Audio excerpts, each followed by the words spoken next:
Hello and welcome to the Nash Tackle Off the Hook podcast. Welcome back to our slightly makeshift COVID secure, or as secure as we can make it, studio. Today's guest, he's back.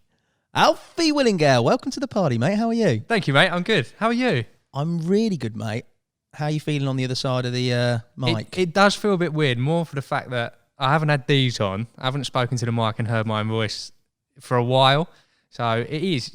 Once you're doing it, we weren't doing it that often, me and Dan, to be honest, but you get used to it. So it feels a little bit weird, but give it 5 minutes and then you won't be able to shut me up, mate. Yeah, beautiful, mate. I like the way we've sort of mirrored each other's hair today, mate. Do you know? I really like that. I haven't done my hair since, I can't remember because it don't go anywhere. I'm not going out down a pub or anything.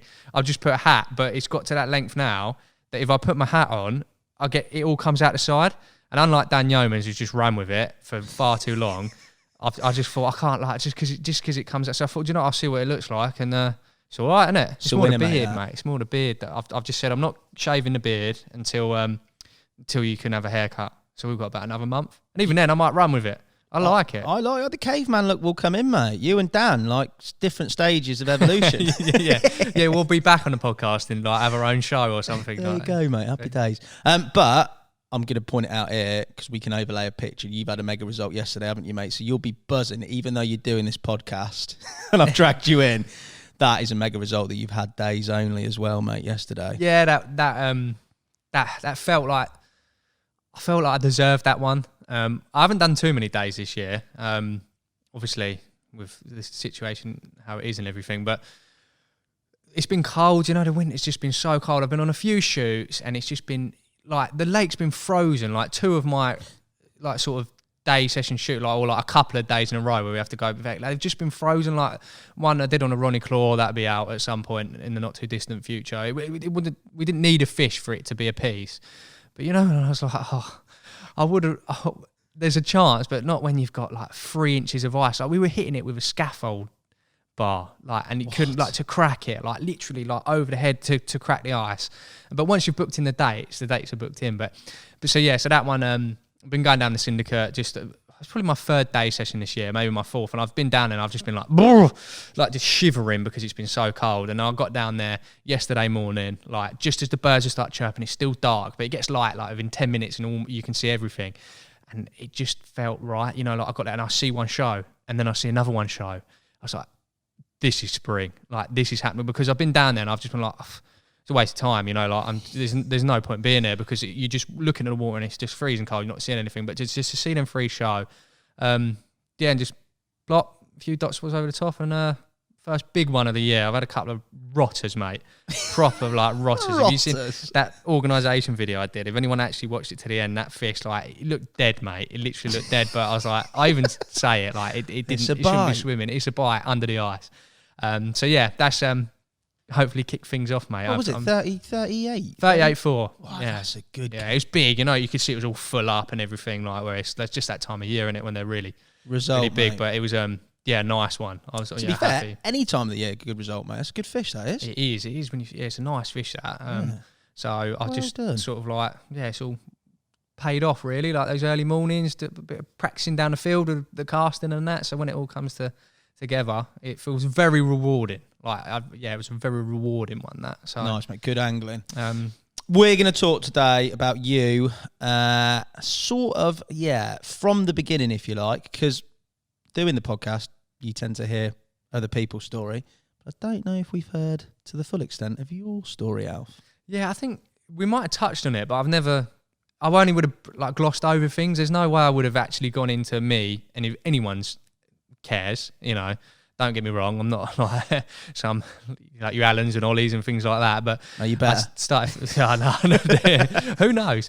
But yeah, it's a little bit different, I'd say, how I got into fishing, to the usual cliche. But for those of you interested, I've got a few stories. What am I now? 27? 27 now. Started fishing when I was 10, 11, like that. So, funnily enough, when I was briefing over subjects I could do for this, and I was thinking of the years, I was that's 12, 13 years ago. Jesus Christ, where has that gone? Where's where has that gone? But yeah, for those, there might be a few fun things in there if you're listening. The Alfie Willingale Appreciation Society will be on this, mate. It'll be big. I know it'll be good, and I'm interested, to be fair, because I haven't heard it. Let's start from the beginning then. So for you, getting into carp fishing, talk us through it. You said it wasn't your sort of stereotypical entry into angling. Yeah, so I sort of associate getting into carp fishing. It's your old man was into it. He's into his fishing. It takes you along for the first time. You start catching silvers on the float, and then you just sort of progress from there. And I think that's a lot of people's stories. Whereas me, in my family, no one, absolutely no one, no granddad, no cousins, no step, whatever. Fishing was not a thing in my family. It was by pure chance, the fact that fishing and me got put together, and whether it was fate or the stars aligned, any of that bollocks, if that was it, however you want to describe it, it was just the off chance. So we had we used to go on holiday, so my family, so my mum, dad, sister, and we used to have this we used to go down to Romney Sands, so it's a caravan park, so that was where we go in the summer all the time. If anyone knows it, I think it's Kent. Yeah, it's Kent, I think. South coast anyway of Kent. And we used to go down there in the summer holidays, and we've been there a few times. So I've been down there and knew there was a lake there, only a tiny little lake with all the caravans around it. Fishing never entered my mind. But I remember once we got a caravan, and in the cupboard, someone had left the fishing rod. Oh. So I was with my mate as well, actually. My best mate had come down, just kids, running around in the park and stuff, amusements. And there's this fishing rod. And it was proper, shit rod, it was a proper telescopic one. I'm talking like go down to that big. But for me, I knew no difference. So it had a reel on it, it had a float. It must have been a float, a hook, and a telescopic rod. I was like, that's something to do. We're here for a few nights, however long it was. Let's go fishing. So that is my first experience with holding a fishing rod. Is that someone left it in the car? It must have been that crap that they've left it behind in the caravan. But anyway, me and my mate, what do we go do? So we walked down to this lake. Like I said, it's all sort of the permanent caravans that people own. So the posh bit of a caravan park, if you can get that, where the old people live and all that. The civilised bit. Yeah, the civilised bit, not where the wrong ones are. The riffraff. Yeah. And that all point around this lake, and we've got down there, and before you can get out, it's that typical old bailiff who lives in one of the caravans, but he's his lake and he runs it. So he's come out, and we're just standing there. This part, I've just got a rod. I don't have a net. Just don't know what I'm doing. I don't even think I had any bait at that point. He's come down, and he's like, lads, you can't just fish here. Considering it's on the caravan site, you can't just fish here. He said, you've got a fishing licence? I was like, what's a fishing licence? A ticket? I can go get some money off my dad or something. No, you need a fishing licence. And then I was like, right, what's that? So anyway, sort of left it for a little bit, and then thought, right, I do want to have a go at this. So my dad sort of got involved a little bit, and we ended up finding out what fishing licence was. And this was the days when you had to get them from the post office. Do you remember when? I do, yeah. So obviously you get the little cards now with a nice photo on it, but this was when you got, I don't know, an A5 piece of paper, and you had to go to the post office and sign it. And if you wanted to use free rods, you had to get another one or something like that. And I remember it had a funny old sort of seal on it, but that just jogged to my memory. Don't you think how far? But you had to go to the post office. You had to fill it out. It was a proper job, that was. Yeah. So we went and got one of them. And then there was a little sea fishing shop along the front. And I think we wanted to get some more hooks because we was one hook on this thing. And then what do we use for bait? And because it was a sea fishing shop, I don't think there was much carp knowledge. But my dad said, we'll go down a seafood stall and we'll get some whelks. And do you know what a whelk is? Yeah, the old thing. It's a weird thing. So that's what I ended up using, and went down there to this little like gravel lake and that, and then just ended up just casting this float out with a whelk, and catching a carp like that. Whelk caught carp. A whelk caught carp, two. It's a bit carpy, that, isn't it? Carpy, isn't so it? my first carp was on a whelk. Right round the back as well. So me and my mate didn't want to get seen by Mr. Grumpy in the caravan, so we were climbing down the back bit where you couldn't really fish. And I just remember having this carp and we didn't know what we were doing, thinking, you just reel. We didn't know what to do, we just reel. Poor thing, just reel it in, whatever line was on, just reel it in, get it out of the bank, hold it, and have a photo and put it back. And that was. Have you got the photo? First. I'll have some photos. Maybe not my first carp, but I know I've got, because I found an old memory stick when I was moving house, and it just had all the photos on. So anything I do talk on, you might be able to overlay this. But yeah, I've definitely got a photo of me sort of Yeah, like the thing was like it's £2 carp. Get on the whelks. And then, so that was, and I loved it, mate. I absolutely loved it. Like that was a buzz for me. Like I was like, this is bloody brilliant. And I remember we've moved on to bread and ended up like they come up on the surface and we had like 20, 30, 40 carp, no bigger than like £2, £3. And that was my first experience with fishing. So it's just me and my mate found a fishing rod and that was that. Like we went on this caravan park and caught these commons, like, and caught more than other people. There was all people I remember, like, I didn't know what it was back then, but it would have been rod pods and alarms and everything sat around. And we just gone around this back channel, just slaying them on whelks and bread. It's just like, so yeah, that was my first experience with fishing. You didn't choose fishing, it chose you, mate. You hidden in the cupboard. That. Yeah, exactly that. That's that's a first session to catch 20 odd carp, mate. Yeah, or like maybe not that first, but that holiday. Yeah. That was and I hadn't been fishing before that, mate. That's good going. Almost certain of it, yeah. Fair play to your old man as well. Is he an angler now, or is it just you still? No, he's never like I said, him, no one in my family have ever been into fishing. Still, they think it's weird, mate. Do they? Like, even now, not so much my family, but like my missus's family, they cannot understand that the pleasure all of us get. So you go fishing, you go into the woods for 2 nights by yourself, you put a bit of metal in a fish, you drag it in, and then you put it back. And that's your idea of fun. And if you said that to anyone, yeah. if it does sound a little bit mental, actually, if you say it like that. But when I say, do you enjoy that? I'm like, yes, I bloody love it. Like, absolutely, I cannot tell you how much I enjoy that. And then they go, you absolute weirdo, mate. What's wrong with you? You got screw loose. But when really, it's that you have to be an angler to know what an angler sort of feels like. But yeah, my dad, he gets it. And to be fair to him, once he realised how much I loved it, he was really supportive of it. So he'd come, he'd never fish himself, but he'd come, he'd take me on Sundays because he's well into his bikes. He's still got his motorbike in the kitchen back home, my old house. Like he bought this motorbike and he kept it in the kitchen basically. I don't know, it's a flat tracker for anyone who knows it. I don't know. I don't know how my mum let him keep it in there, but yeah, but I thought it looked I think it looks like part of the furniture. I'll try and get a photo, actually. I've got photos overlay on this, but yeah, just looks like a thing. But he was well into his bikes. He bought me a little bike when I was a kid, and he never took me out on it. And I think he felt a bit guilty, like, because I had this little monkey bike when I was younger, and he just wouldn't take me out. Like I went on it like 5 times in like 3 years. So he used to take me fishing on a Sunday. I'd only be for a few hours, but yeah, that's he did. You know, he's supportive of it, but yeah, he's not an angler now, mate. Like none of them are. What about your missus, folks? Have you taken them, despite the fact they wouldn't come, mate? They wouldn't come. Like my missus' brother, like I've said to him, "Come, we'll go fishing." He's just like, "Piss off, mate!" Like he's a weirdo, but I like it. So from that sort of beginning, how did your angling progress in terms of your carp fishing? So I think once after that holiday, that's when I got the bug. And came back home, and then I think from that point it was like, right, I don't have anyone to teach me. Would have been not well before, but maybe the DVDs were just becoming fashion, you know, like sort of the quarter DVDs and things like that, the things that you can sort of learn from. But this is before this. When I think about it, like it's well before this. Like it's still magazines, the carp magazines would be out. But there wasn't really much about it. But I remember. So I was having to learn for things like that. But my fishing I would have gone back, and I remember my dad ended up talking to one of his mates who was really big into it, and he said, right, what you got to do, you got to go get him a float rod. And like, all right, what's wrong with it? What's wrong with a telescopic one? That's easier. It retracts down like float rod.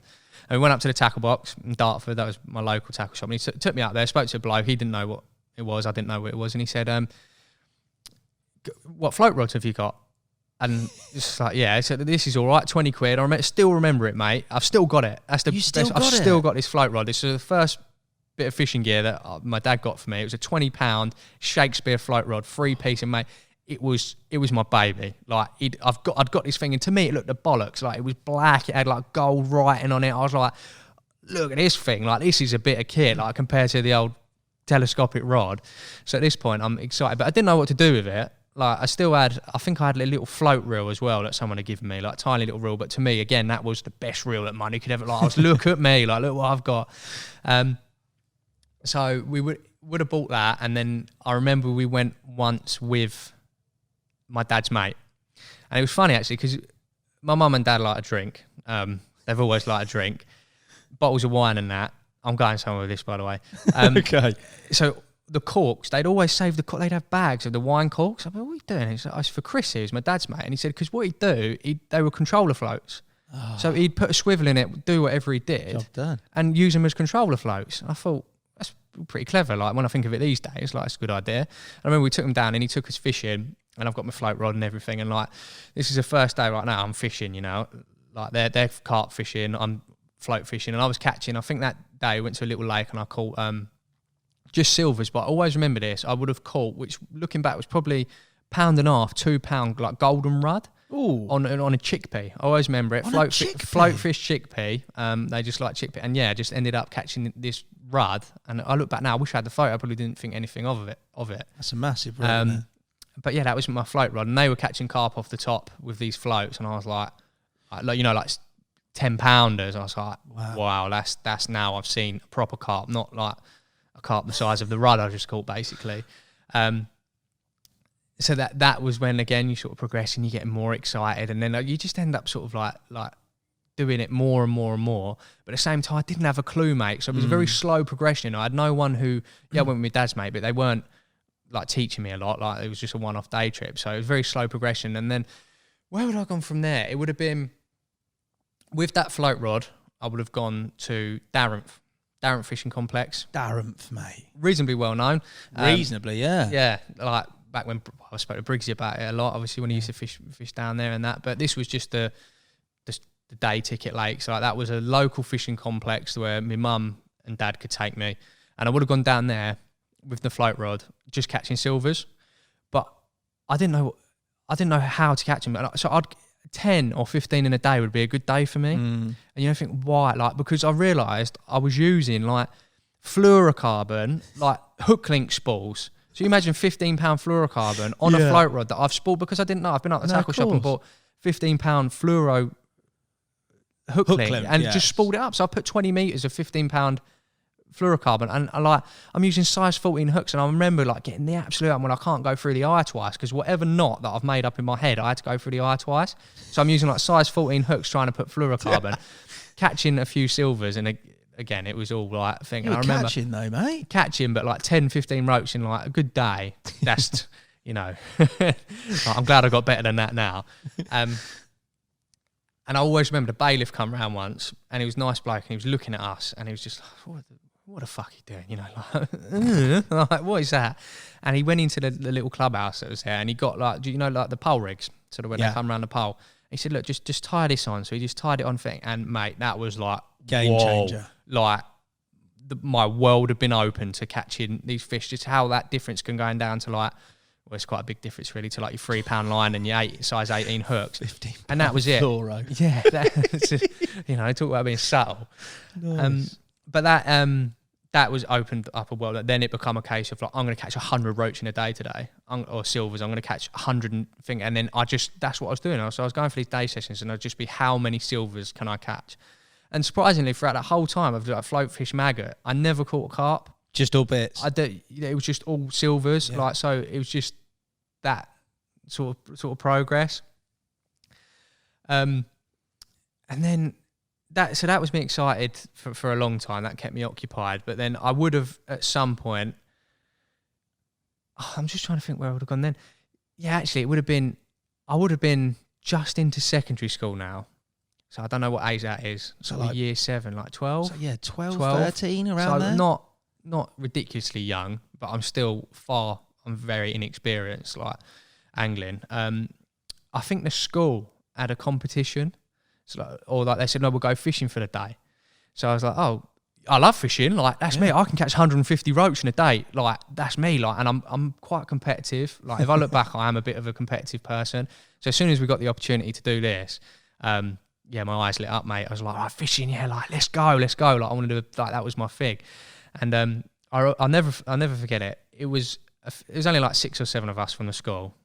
really popular fishing, isn't it? Like and fishing, like going, on the bus, like if you've got no friends, yeah. It's like literally like that, like on the bus, going down, and we ended up turning up. And I remember they'd done a collaboration. I didn't know this till I found out, with the local school for the naughty kids. So the kids, the little shits basically, who can't be controlled and have to go to a separate school, were fishing with them. I thought, oh, great. Like, first of all, we turned up, I'm talking to a few of the lads in the car park, just fishing, it's like all that, and they're like, yeah, they've caught 12 pounders. I'm like, oh my word, they've caught 12 pounders. Like, but have they caught 150 roach? So we've all got our pegs in that, like, got drawn out along this bank. And I remember my plan was just catch as many silvers as you can, and 100% you'll win it. Like, for me, 100 roach would be a big enough weight. These roach, 1 ounce, every one, like, pairs of at eyes. a push, like, yeah, like some probably less than that, but I was catching them. So in my mind, by the time that match had ended, my keep net would have been full of enough, like, to be fair. Matey next door to me caught 1 carp, and it was bigger than my 150 silvers that I've caught. But I remember that one of these naughty kids was next door, and he saw me catching, and at this point, I think he must have thought the same. Like, I was getting 1 a chuck, these silvers, 1 a chuck, non-stop, in the keep net, like, look at me, Billy Big Bollocks over here, like, thing. He didn't like it, mate. I wouldn't say anything, but this lad didn't like it, and he was absolutely convinced I was cheating. I don't know how. So I remember he kept saying, "You're cheating. What are you doing? Like, cheating." Oh no. And then he's got his mates to get in. So now I've got a school of naughty kids, me from I was at a grammar school. So like, he's left that late. He's dropped in the grammar school. No, yeah, I didn't want to. That's not me. You can probably tell them I'm not thing. But I ended up going to a grammar school. So like, you've got the other lads you knew, like, ooh, like fishing. Tarquin. Yeah, like, whereas I'm not from that background, but I did all right at primary school. But yeah, so these lads now, so every time the teachers aren't about, they've ganged up on me, mate, and I'm getting, like little stones off the floor. I'm getting pelted with stones. So I'm catching, because they're getting jealous because I'm catching all these roach. So I remember that competition, like, every time I'd be a thing, I'd like swing a roach in and I'd get a rock in the side of the head. You can imagine my mates next door, they are absolutely in bits. They're in hysterics because they know what they're doing, these naughty kids, or the teachers would like. So I was literally getting rocks in the side of the head, every one, and I thought, I'm not stopping, like these kids were like, just go straight through it, mate. So I'd go straight through. So like, yeah, so that it's just one of my memories of just catching roach whilst getting catapulted with stones from the naughty kids from the school. And in the end, with the bag hunt, there was a trophy for most fish. I had that in the bag because I caught 200 roach, not one over 1 ounce. And then obviously the winner of the match with the most weight and the biggest fish, I had my trophy. But when they pulled those scales up, mate, and it come to like £3 or whatever it was, or £4, and all these, so I was nowhere near, mate, nowhere near. And like that sort of, plus getting rocks in the side of the head, it turned out I got a little trophy, but I was like, I'm not too happy with that. Yeah, that's not the best, is it? I think from that point onwards, I realised that carp are the one. Like that might have been a turning point for me to decide that I want to focus solely on the carp. How I was going to do that, I don't know. But then I think I might have told my dad or something, and it might have been it would have been around that time anyway. It would have been another trip up to the tackle box, and I remember just walking around. I was thinking, like, right, what's the sob story today, Alf? What are you going to say to make your dad feel guilty so he'll buy you something? And we're walking around. If anyone's been to the tackle box, there's a lot in there, but it's quite small. And it's all thinking, like, always remember, we've walked right to the back where all the bed chairs and the rods are. And there it was, set up with a big tag on it, $99.99, carp set up. So it's 2 rods, 2 reels, a rod pod, 2 alarms, and bobbins. I was like, right, you got your work cut out here, Alf. But you've got to get there. You're not leaving until you've managed to make him buy this for you. And I don't get me wrong, he wouldn't.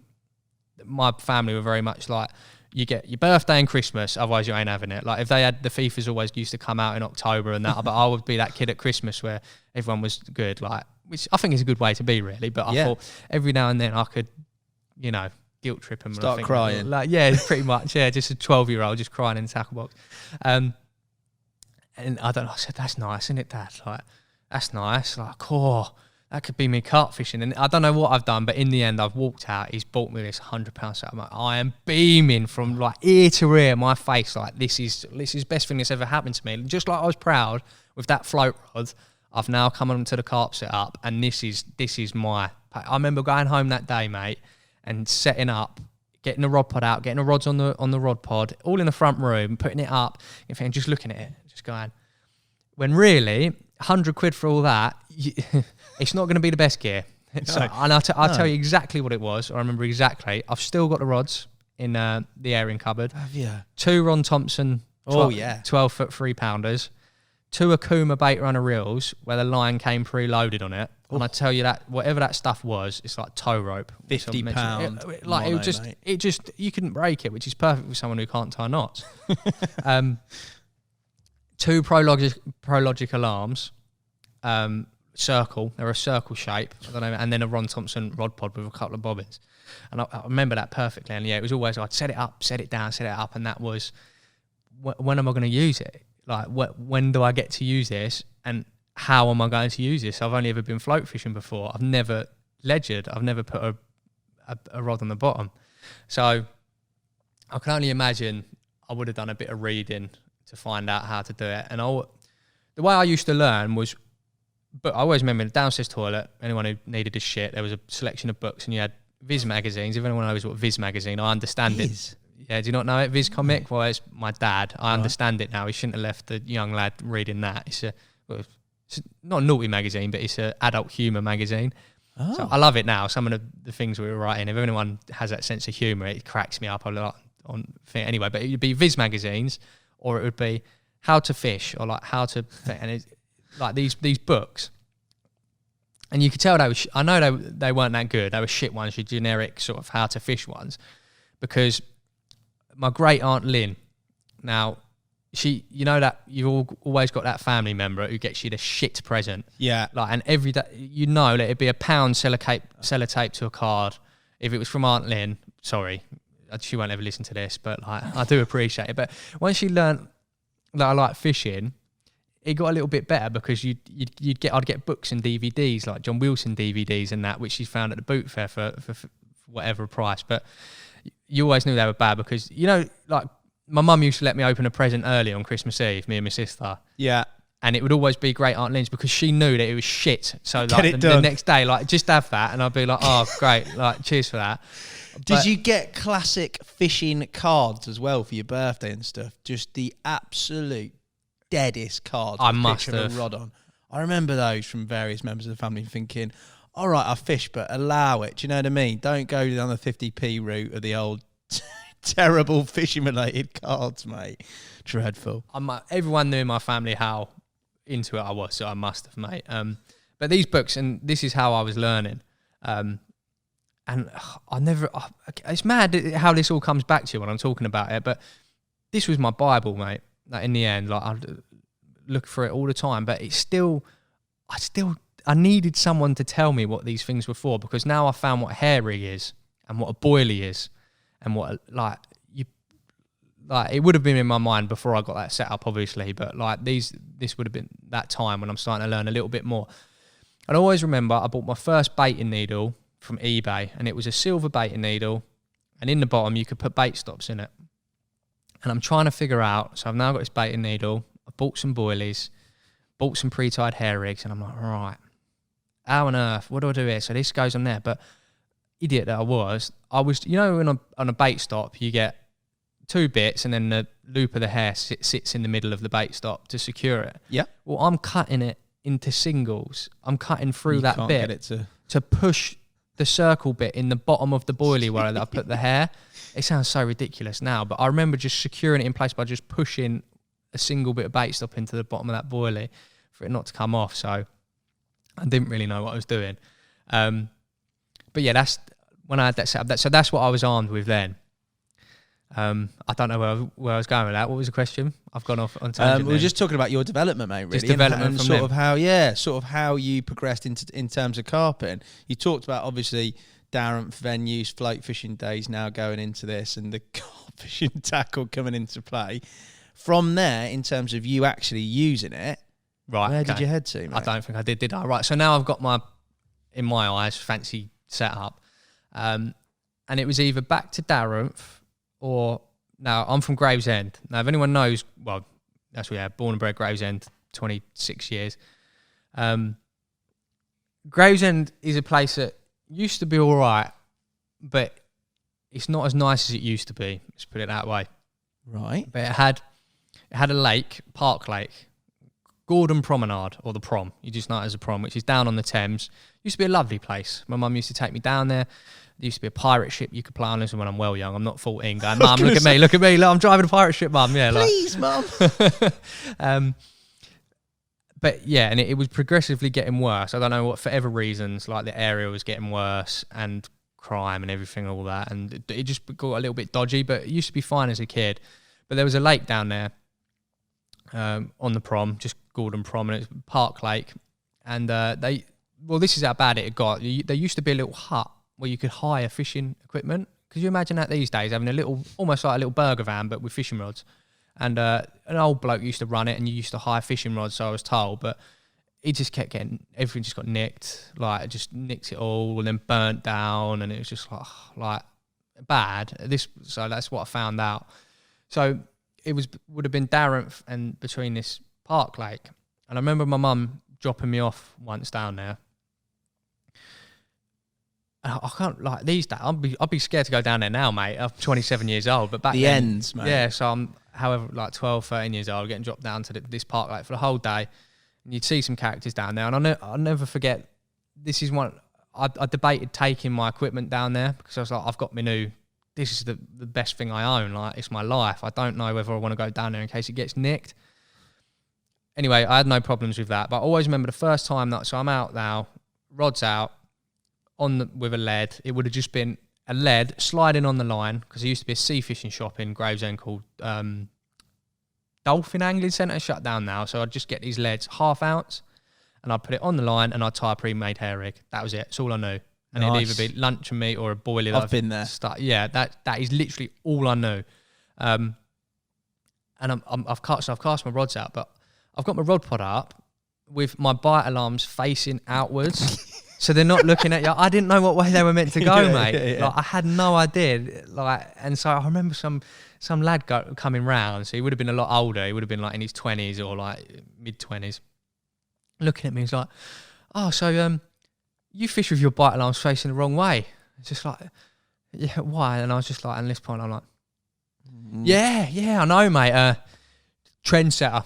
Do you know what I mean? Like, it's cool. It's cool to fish with your bite alarms facing the wrong way around. Like, because the buttons were on the side of these alarms. It's not as if they were on the front. The buttons were on the side. Should have made sense for the LEDs were on the front, but it's just like, yeah, you know, like, I just like facing that way. And then in the end, I owe this guy quite a lot, actually, because I didn't know how to tie my own hair rig. And I think he might have taken a little bit of pity on me, because he come around and said, "You're using the hair, like, well, you don't know how to tie your own hair rig." And he was nice enough to sit down. Really?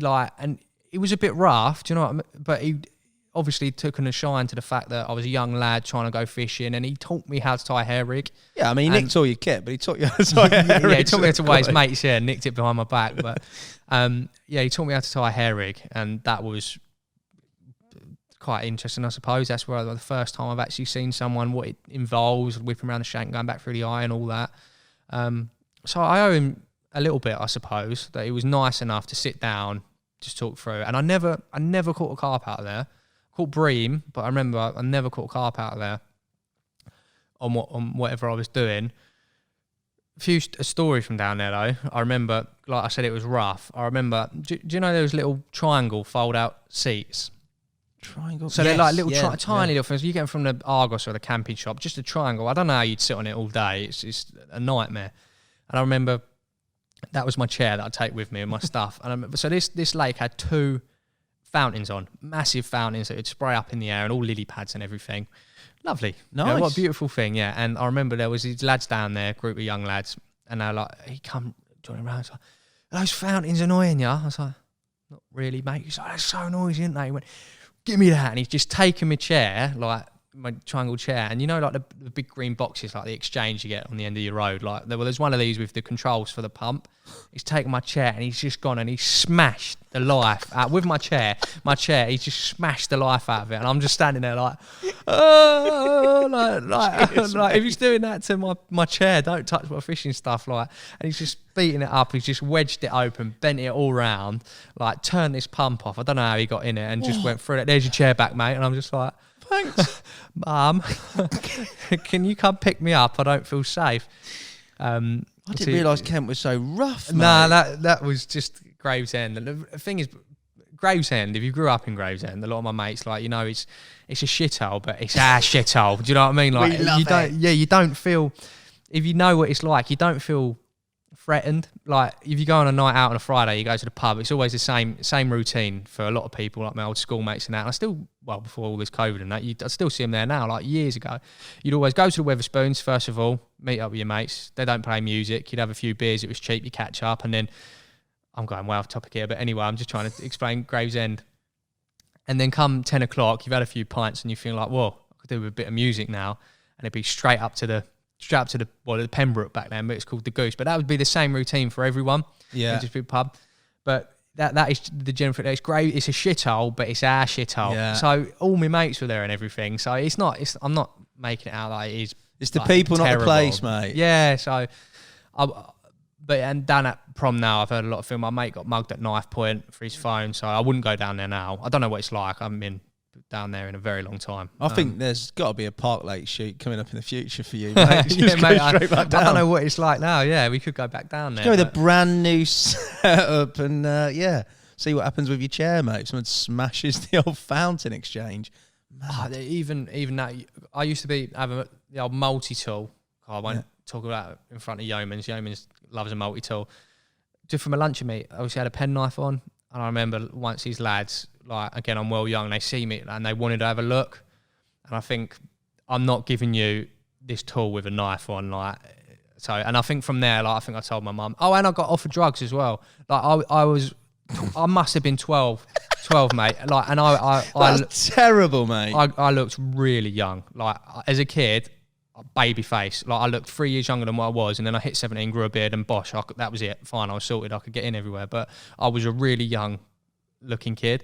And this bloke come over with a bag. He must just have a bit of weed on him. He was like, do you smoke? I was like, no, I'm 12 years old. Like, what? He's like, do you want some weed? I was like, no. Is that what you said? I would, like, 12. Jeez. Mate, I must have looked younger as well. And I think, like, and that, I think when I told my mum, she's like, I'm not dropping you down there again. That's for the better.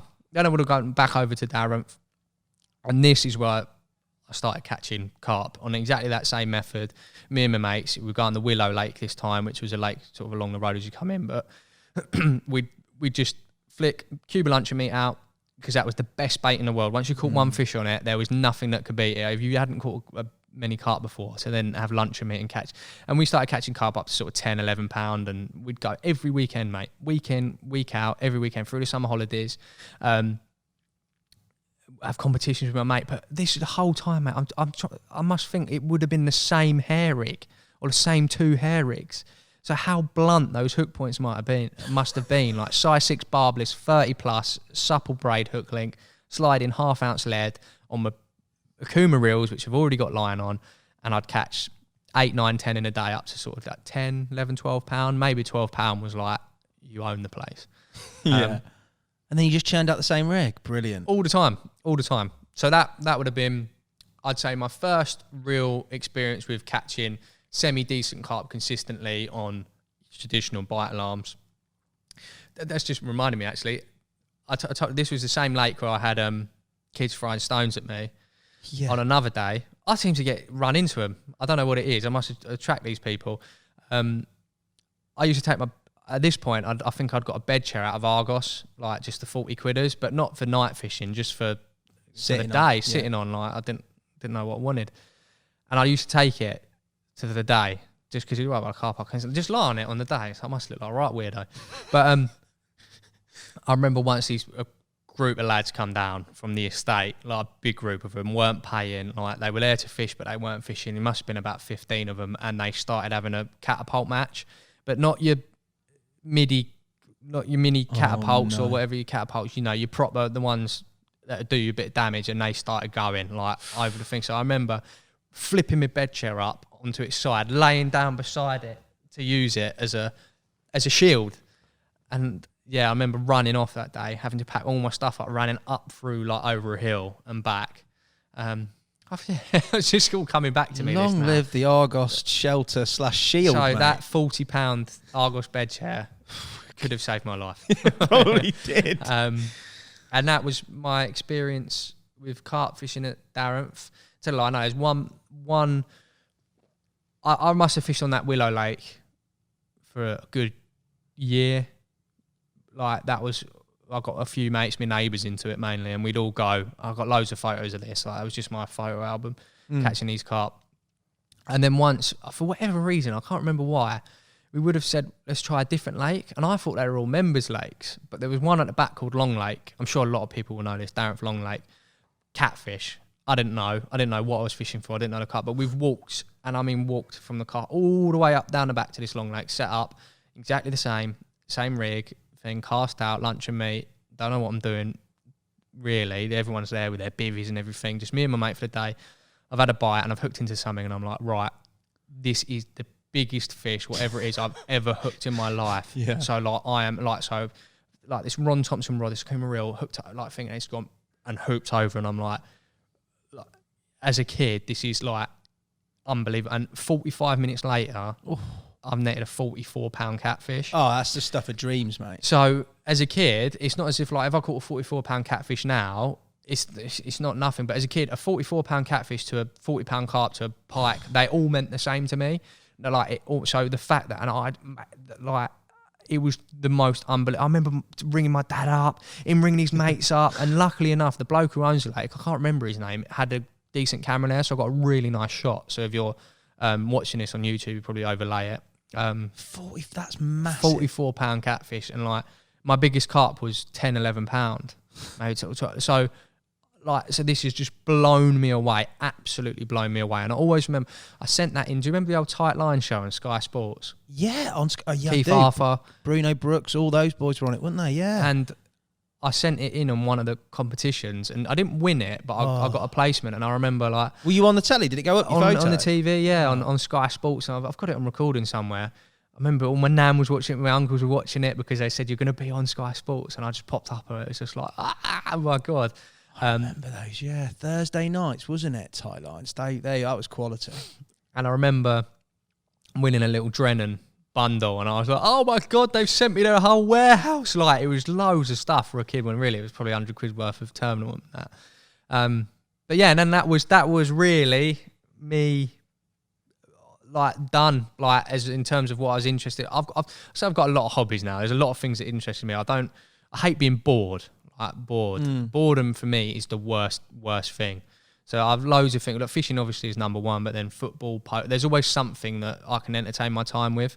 But at this point, fishing is like taken over my life, mate. Absolutely taken my life. It's what I think about from the second I wake up to the second I go to sleep. I've got a passion about it. And that at that point, yeah, it was a case of how do you get better, and difficult because I'm not going with anyone. I'm now the most experienced out of my neighbours that I'm taking. I'm the top boy, like, out of them, when really I'm still using the same hair rig like I've used for the last 15 fish. It's a bit alien still. So that would have been the best part of my fishing. So in terms of progressing from that, obviously where you moved on to and what you did, but were you at the time then when there was more sort of, as you say, the DVDs came in, there was more sort of media around actually learning more about carping? I'm guessing around that time. Has that come into play yet, or are you still learning just by going and your own experimentation? I think it would have been a bit of both, but the DVDs are now definitely up and running, because I remember going to these, not the big carp shows, but there used to be one at Detlin Showground, which is in Kent as well. I can't remember what that was called, but I remember going to that. And again, I managed to wangle something out. My daddy bought me a 2-man Shakespeare bivvy for 100 quid. Result? But it was one of them ones where you thread the poles through. Yeah, I had one of those. Did you know? So I was like, now that just seems unimaginable. The fact that I'd have to set up a tent, and it was like mesh, and then you had to do it again to put an overwrap on it. Yeah, I'd exactly the same, mate. And I didn't know any better, but back then that was the thing. But going to those shows, I'd come back with these DVDs, and I think this was really when it began to progress faster, because I went rig mad. I went for a phase of like, it must have got easier because of that media that was out there. There's no YouTube at this point. It would have just been those DVDs. It would have been recorded DVDs. That's what it would have been, and that's how I would have been learning. Oh, and obviously your Matt and Mix, and well, not so much learning, but the Great Rod Race, mate, and the Greater Rod Race. That I could tell you every episode. I could tell you exactly what happens. Like, I must have watched it over, and it was Tommy said the other day they were on Amazon Prime or something. I think they are. Yeah, I think I know. I'm going to watch those again 100%, because it was. I used to ring my mate up next door. Oh, it sounded like such losers. But like to have Great Rod Race sessions, because it'd be on Quest or Shed or whatever it was, and the marathon would be on. And sometimes I'd be getting up at 7 a.m. just to watch the series. They're because brilliant. Of the thing. Mate. They were brilliant. So yeah, but it definitely would have accelerated what I knew about carp fishing. So I can only imagine at that point, I know like what's what. I know what a lead clip is. I always remember the blowback rig, like with a ring.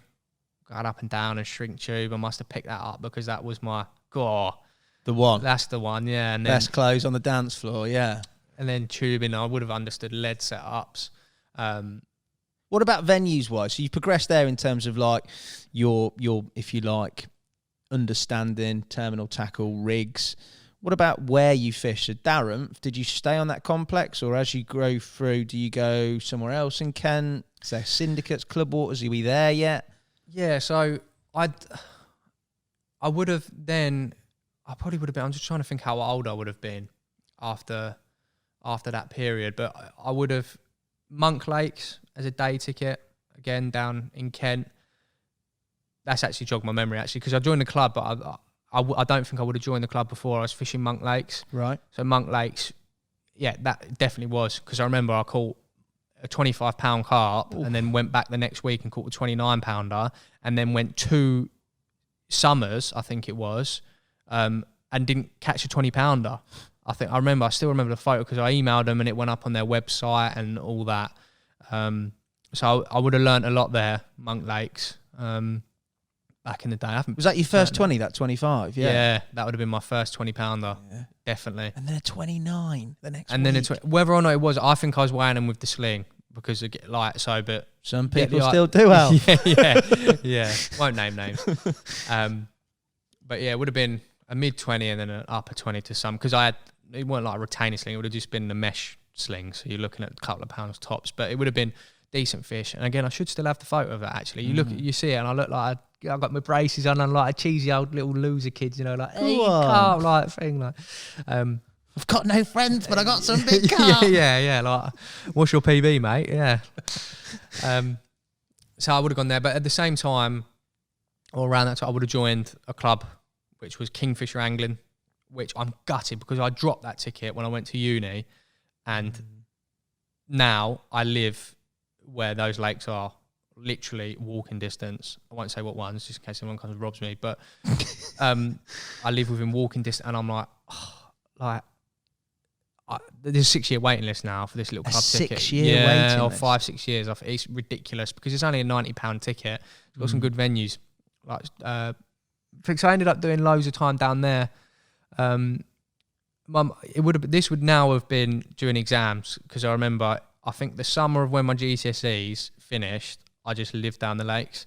She dropped me off. She picked me up 5 days later, and I'm fishing this massive, big lake, 30 acres, maybe a little bit smaller. Deep, full of bream.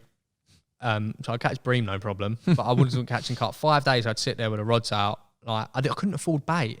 That was the other thing. I could not afford, I didn't have money for bait or anything like that. So Bait Tech halibut pellets, you'd get a bucket for 13 quid.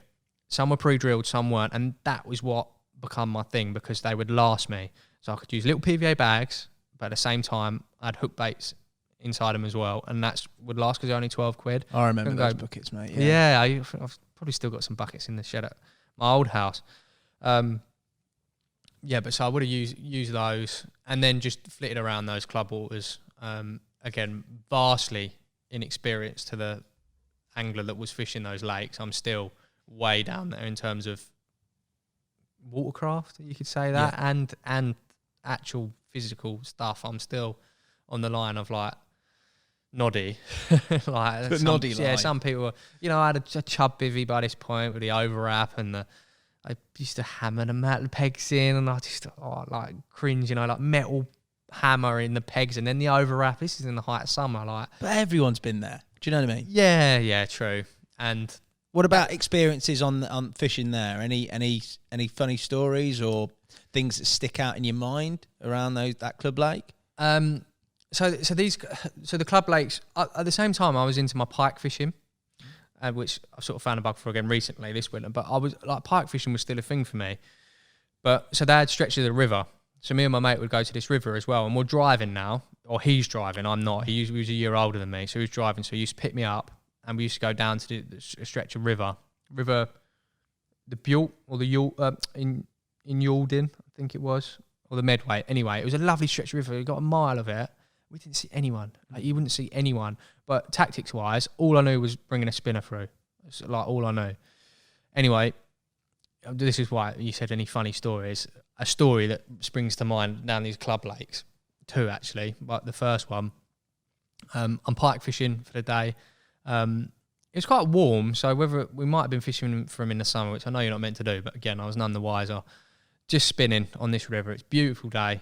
Just got there. We've only been there 10 minutes. Anyway, I snag up on something. Happens all the time in rivers. Like, think nothing of it. But the spinner's underwater, as far as I'm aware. But it must be like an inch underwater. So like just under. So at this point, I was this spinner, and I'm pulling for to get it out, pull it for a break. Because it's under the water, my only thought is there's no way it can ping out of the water because there's too much friction. Like if it was in a tree, I would be hiding. So anyway, it must have just been under the water. So I've just pulled in, didn't think much of it, and I've got the elastic bungee effect, and it's just gone boom, boom, and I've heard it hit me, and I'm like, well, I don't feel any pain. I just felt the impact somewhere, and looked, and it was on my arm. So I spin it. And by the way, if you are ever in this situation, do not pull for a break without turning your back or getting behind something, because even then, when I thought it was safe because the spinner was underwater and it would just get caught in the friction of the water, this came pinging out. And if that was a foot to the right, foot to the left, it would have been in my face, in my eye, and it was in my arm. And I looked down, and I remember the T-shirt I had on. Do you remember the old DM, I heart carp or I heart fishing? Yeah. I want them, because I'm the coolest kid in school here, cool, mate. I heart carp. Anyway, I had that, and I always remember it. It went into my arm like that, and I didn't feel a thing, mate, because it must have hit it that quick. It's almost like I didn't feel it go in until I looked down. I've got 2 of the points of the treble hook on this spin, right in my arm. I'm like, I'm not in any. I'm like, we've only just got here. I want to catch a pike. I'm not in any pain at all whatsoever. Still not in any pain? No pain at all. Like, literally just did not feel. It's just sort of like up on my top left towards my shoulder. Quite fleshy, so not like really. I don't think it's any bone or anything, but it's gone all the way in. These 2 points are buried. And a spinner I was using was from Decathlon. And if anyone's ever bought lures from Decathlon, you'll know that they've got rounded points. And I'm convinced that's why I never caught many pike, because the how blunt the hooks must have been. But it's pinged me with so it's gone in my arm, and the massive barbs on them as well. They're not little ones; they're massive barbs. So I was like, right, we've got to get this out. Just get it out. I want to carry on fishing. So my mate's got the pliers. Got him in the arm, and he was like, just have a go, just have a pull. And at this point, it's like, all right, that's a little bit sore. We can't get him out. I remember my mate, he gave me a bit of wood to bite on in my mouth. Just said, just bite that, because I was like, I don't want to go home, just give me a bit of wood. And he's gone, all right, and then he's got these pliers. And I remember, never forget it, we buy his car, he had his foot on the wheel of his car with these pliers, and I'm holding it, and he's pulling this thing, and my skin is just stretching, and they're not coming out, mate. No. And at this point, I'm going, I want to stay fishing. I want to stay fishing. Oh, we're going to have to go to the hospital. I was like, no. So we left. I couldn't stand there. But at this point, I've taken my T-shirt off, thinking it could help the angle. So I'm now just no T-shirt on, but with it stapled to my arm. So I look like a right idiot. So I can't get my t-shirt back on. It's all twisted. So I've just got a t-shirt hanging off my arm that's stapled to it with a treble. Straight to hospital, all the way back home, Darren Valley Hospital, straight to A&E on a Saturday with me walking in. But luckily my mate had a coat, so I'm walking in with a coat, get to the front desk. All right, what's up with you? Like, took the coat off, just me with no t-shirt on there. Like, got hooks in my arm, and they went, "Oh, you all right?" I went, "Yes, just get them out. I want to go fishing." Yeah, it's too late now. The sun's going down. Can't go back. And they I see the queue, like A&E, the queue. I was like, I'm not, like, just get them out. And they actually rushed me through. So they actually saw it as quite trauma, a bad injury. I was fine. And it's worth noting, I am petrified of needles, mate. Like, you said that to me. There's one thing, like, I'm not scared of heights. There's not a lot of, I'm not scared of snakes, spiders, anything like that. But actually, if it's a big spider, I might go, "Fool," like, but not in the grand scheme of things, not scared of many things, but I'm quite squeamish. So, like, needles and blood tests, like, nah, it ain't happening. Like, I don't want it. But at this point, I'm so fed up that we've tried so long. Like, I just jab me and get it out. Anyway, I've gone down to the ring. They sort of looked at me as if, like, "Oh, what are we going to do?" I'm like, "Surely you've had this happen before, hooks in arms and things." And they ended up having like 3 injections into my arm, like something like that. And they've had to scalpel it out. Oh. And my mate said, I'm not looking. I've got my head to the side.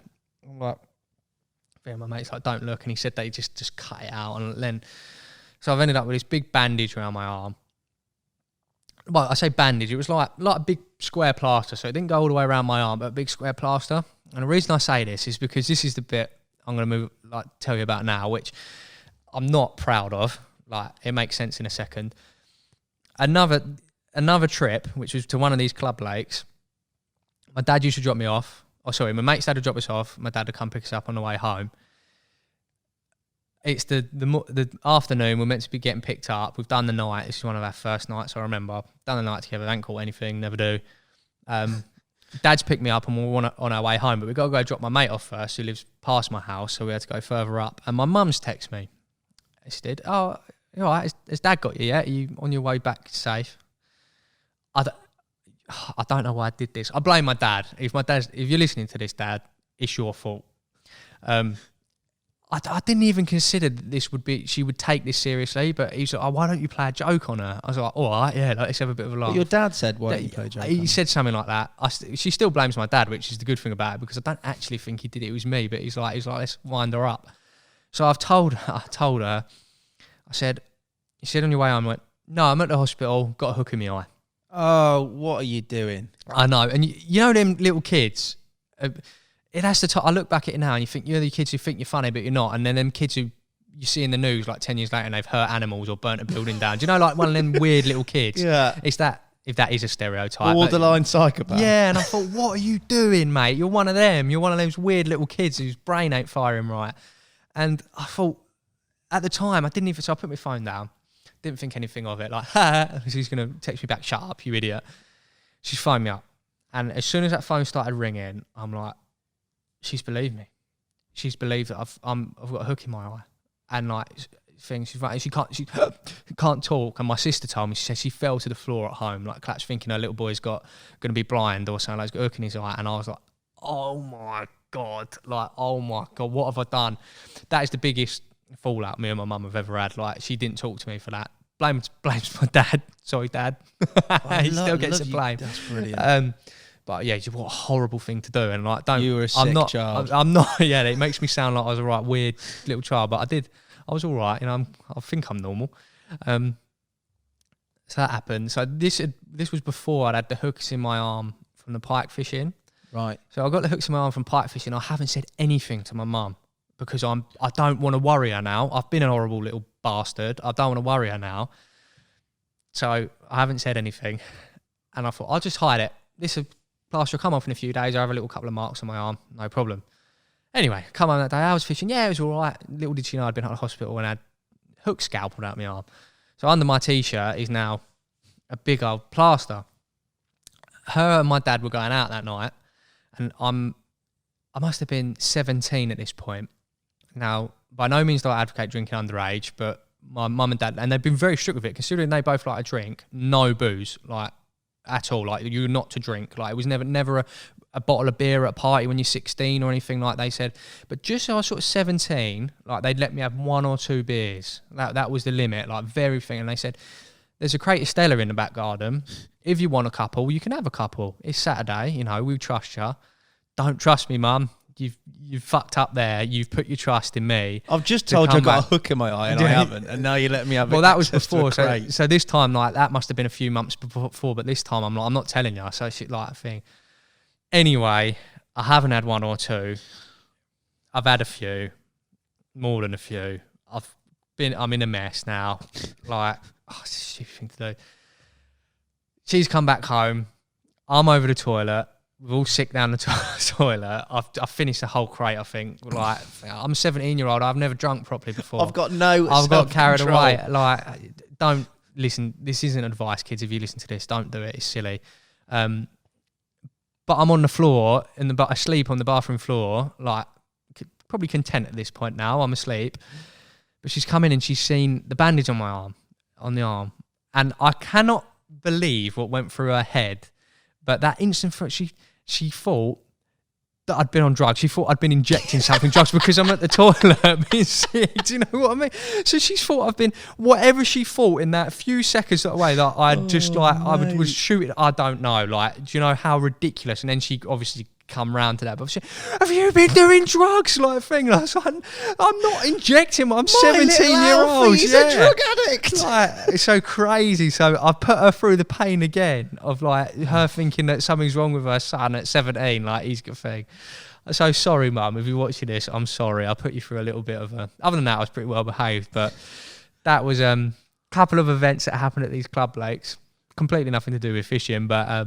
yeah, funny, mate. Yeah, and then it was all right. And then that night, I think she had to stay on the floor in my bedroom because she was worried I was going to bring Oh, bless her. Do you know what I mean? So Mrs. Willingale, what a legend, mate. So, yeah, that was one story of what happened. And then I just basically, aside from all of that, the club lake was just where I really developed as an angler. You know, that was where I was really, really starting to get to grips with things. As I mentioned, it was my life. It's the only place I wanted to be at all points of the day. Lived and breathe it, really. Yeah, that was club lake life. Yeah, nice, mate. So obviously, from that point, learning, if you like, sort of a bit more about carp fishing, being more of a carp angler. What did that take you in terms of your sort of life? Because you're 17 there. You or your mate is learning to drive. So you're at a point now where exams are finishing. You're having great summers of fishing. But I'm guessing that you're thinking career-wise or next stage in your education, university and all this stuff's coming in. Yeah, it's just jogged my memory, actually, what you mentioned. I would have been 17 there. But just something maybe worth touching on with fishing. I got into the competition scene. Right. So I say the competition scene, the British Young Carp Angling Championship. I'd seen it in a magazine. I wanted a bit of that. The first prize was a year sponsorship. Yeah, you know, like I wanted that. I'm not gonna lie. I wanted what these consultants and these big spots. That was the aspiration. So I've entered. So I would have been 16 here. So this would have all been happening over the same time because I think once you're 18, you can't enter. I think once you have to go to the adult one. So I got 2 years out of it. I remember getting 2 attempts at the British Young Carp Angling Championships, and mate, I was out of my depth. Yeah, I was so out of my depth, but I didn't know it. In my head, I didn't realise not because I was stuck up or like I'm the best. It was more for the fact that I just didn't have the knowledge or the understanding of what they were using. I probably knew what leaders were, but I was. Long story short, I've entered the British Young Carp Angling Championships. I had £3 worth at rods. This is at Bracenose 1, the qualifiers. Really? Yeah, so this is Bracenose 1.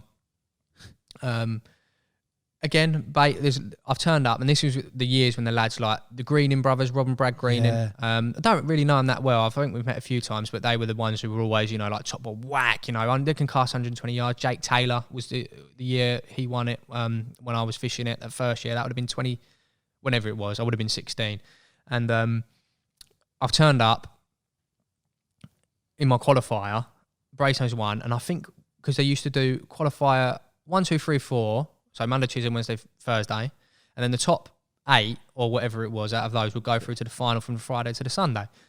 So I turned up on mine was on the Monday. Well, I thought, perfect. I'm not going to be on the Thursday, have to risk having stuff for the weekend and drive back. So we'll do it on Monday, and I've turned up.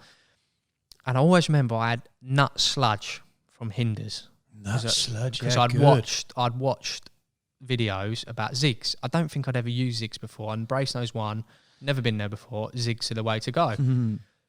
And the fact that you could get 5 kilos for 20 quid, and again, that's all I could afford. Like, I didn't have any money. My mum and dad, like, they stretched to get me a spod reel, which was a Daiwa, like, 50 quid job. And they're like, I can't give you any more money, like, son. Like, whereas all these lads I was turning up were just like, dad's kit, you know, like, some of them had, like, Bezier reels and stuff like that. Or, like, yeah, just they at a different level, mate. I've got 2 £3 rods fishing, where usually you have to fish at a bit of range. Spod rod, which I remember I bought off some bloke on a shop corner, because I found it online. And that guy actually messaged me again. I can't remember his name. He used to fish with Mikey, but he rung a bell. I remember, it's a small world. It comes back to you. Yeah, he remembered me from when I was 12 or however old I was, buying a spod rod off of a street corner that he posted on a forum. So I had that. It's an old Fox one, I think, 40 quid jobby. And that was it, a sloppy spod mix. Anyway, that qualifier, only 3 people caught in that first qualifier. I came second. No. So I remember it was Mark Palmer to the left of me, and then some other lad caught one right at the end. So there's a cast off. But I remember I did really well. I had a £20. Alfie, yeah. So I'm like, at this point, I'm like, and this was when the Spom had first come out, I think. Okay. So they only did the big size. So I can't even cast one of those now. Do you know what I mean? Like, it's like, so I was spomming without it in a clip, but just obviously creating enough of a cloud in there and getting them semi close enough to build. I think I had 4 or 5 fish in that day.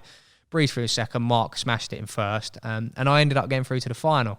That is a result. It is a result because, like I say, these lads, credit to them, they know what they're doing, and I'm just testing the water. I wanted to have a go.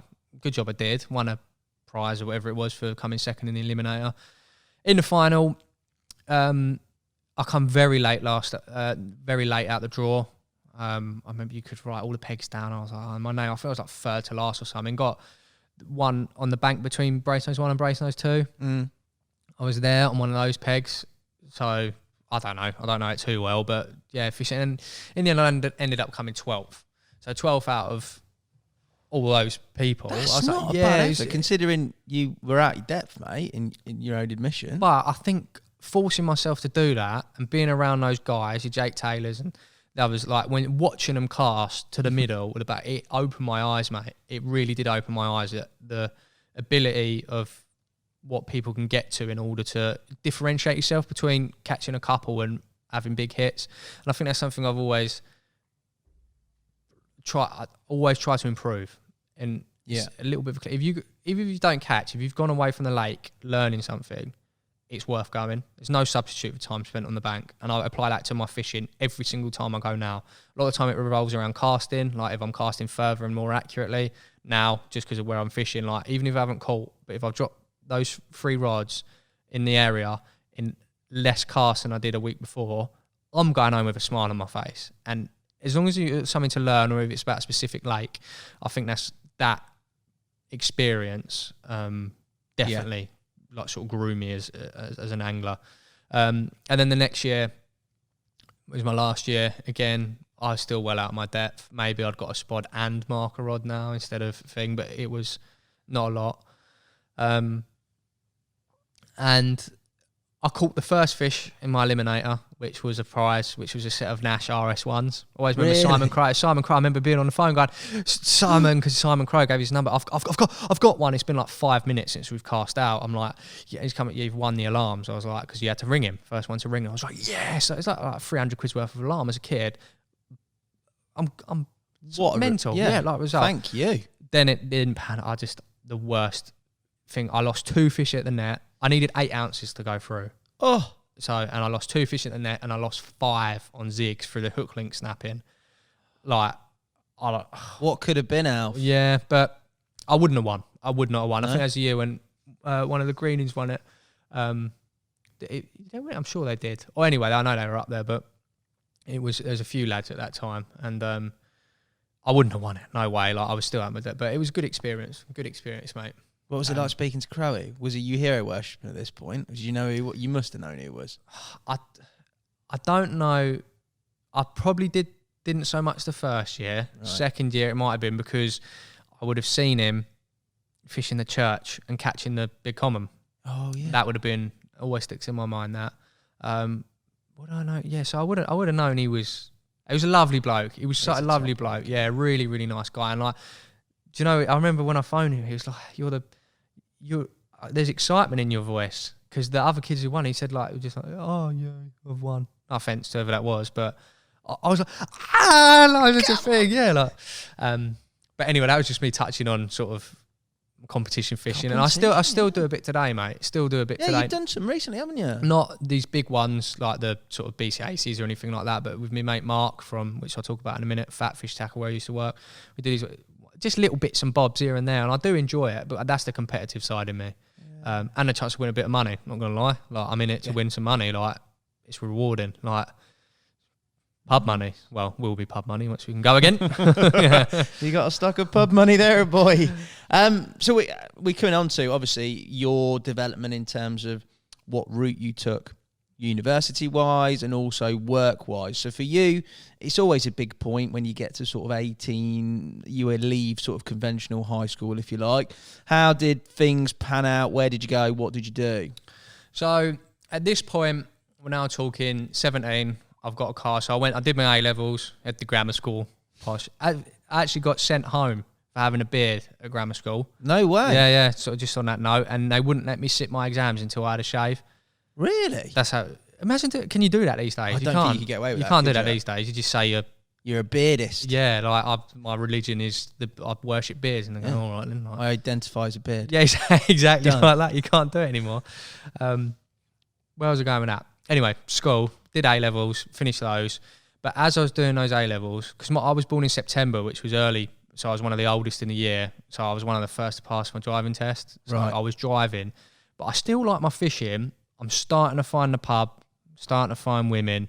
It's getting put on the back burner now. But at the same time, I didn't want that buzz to die down. So I ended up getting a job at Fat Fish Tackle.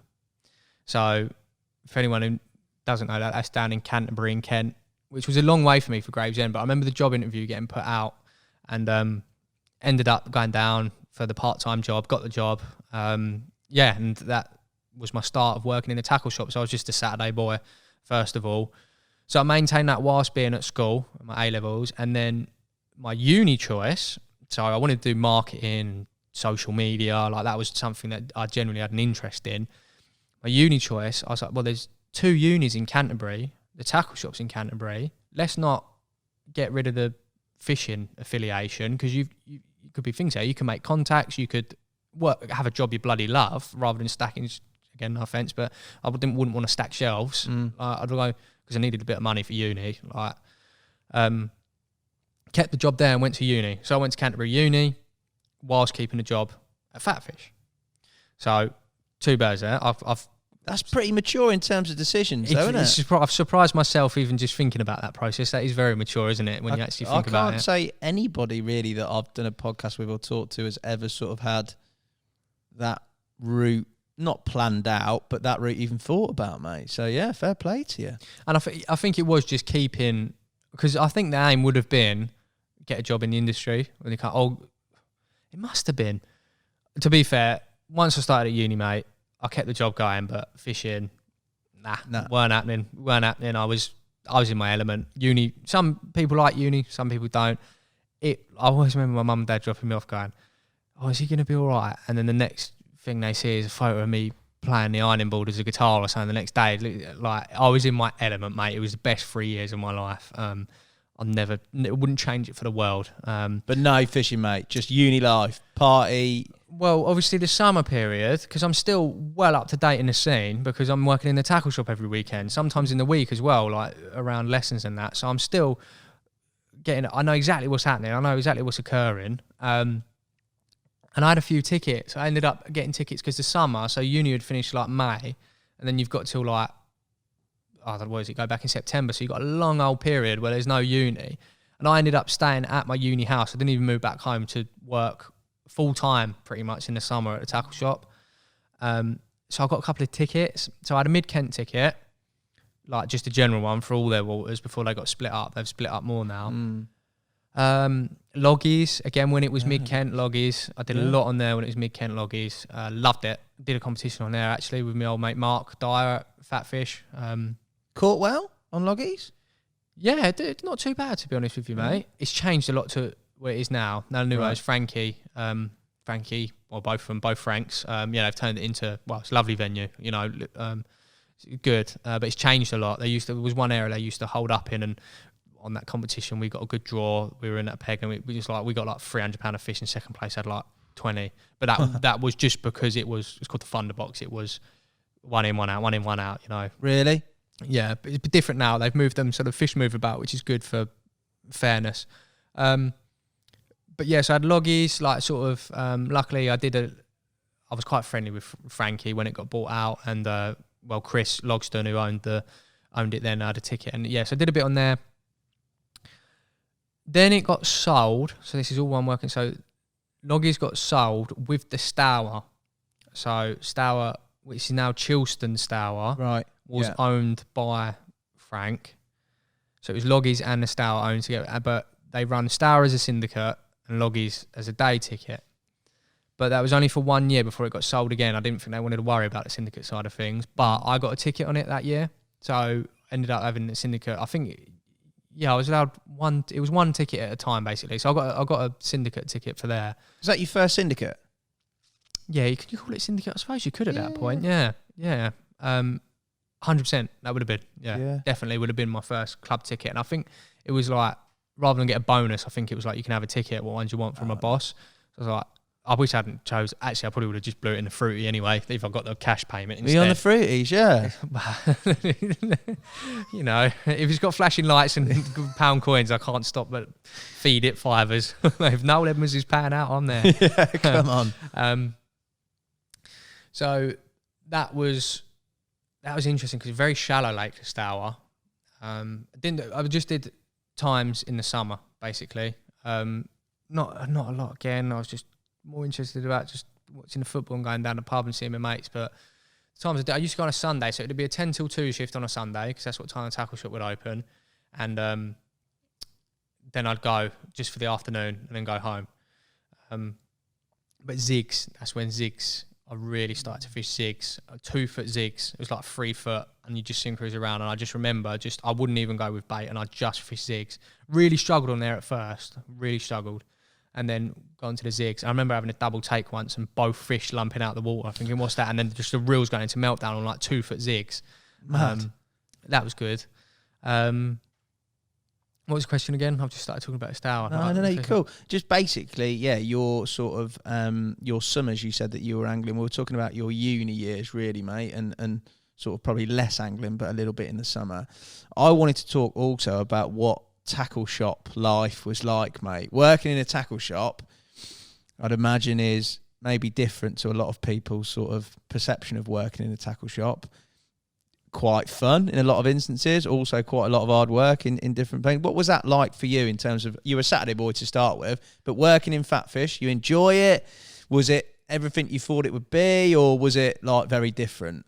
Yeah, so again, the first role was, I started before it opened. So I was there from the bare bones of it, seeing it with nothing in it, to seeing it with everything in it. I was the guy sticking the price labels on everything and being around. And, well, it was me and Dan Hawkes from Ridge Monkey. Yeah. We joined at the same time. So, it's, again, small our world. He's gone on to great things, if you like, and I've moved on to great things, if you want to say it like that. So, it's funny how well we still get on now.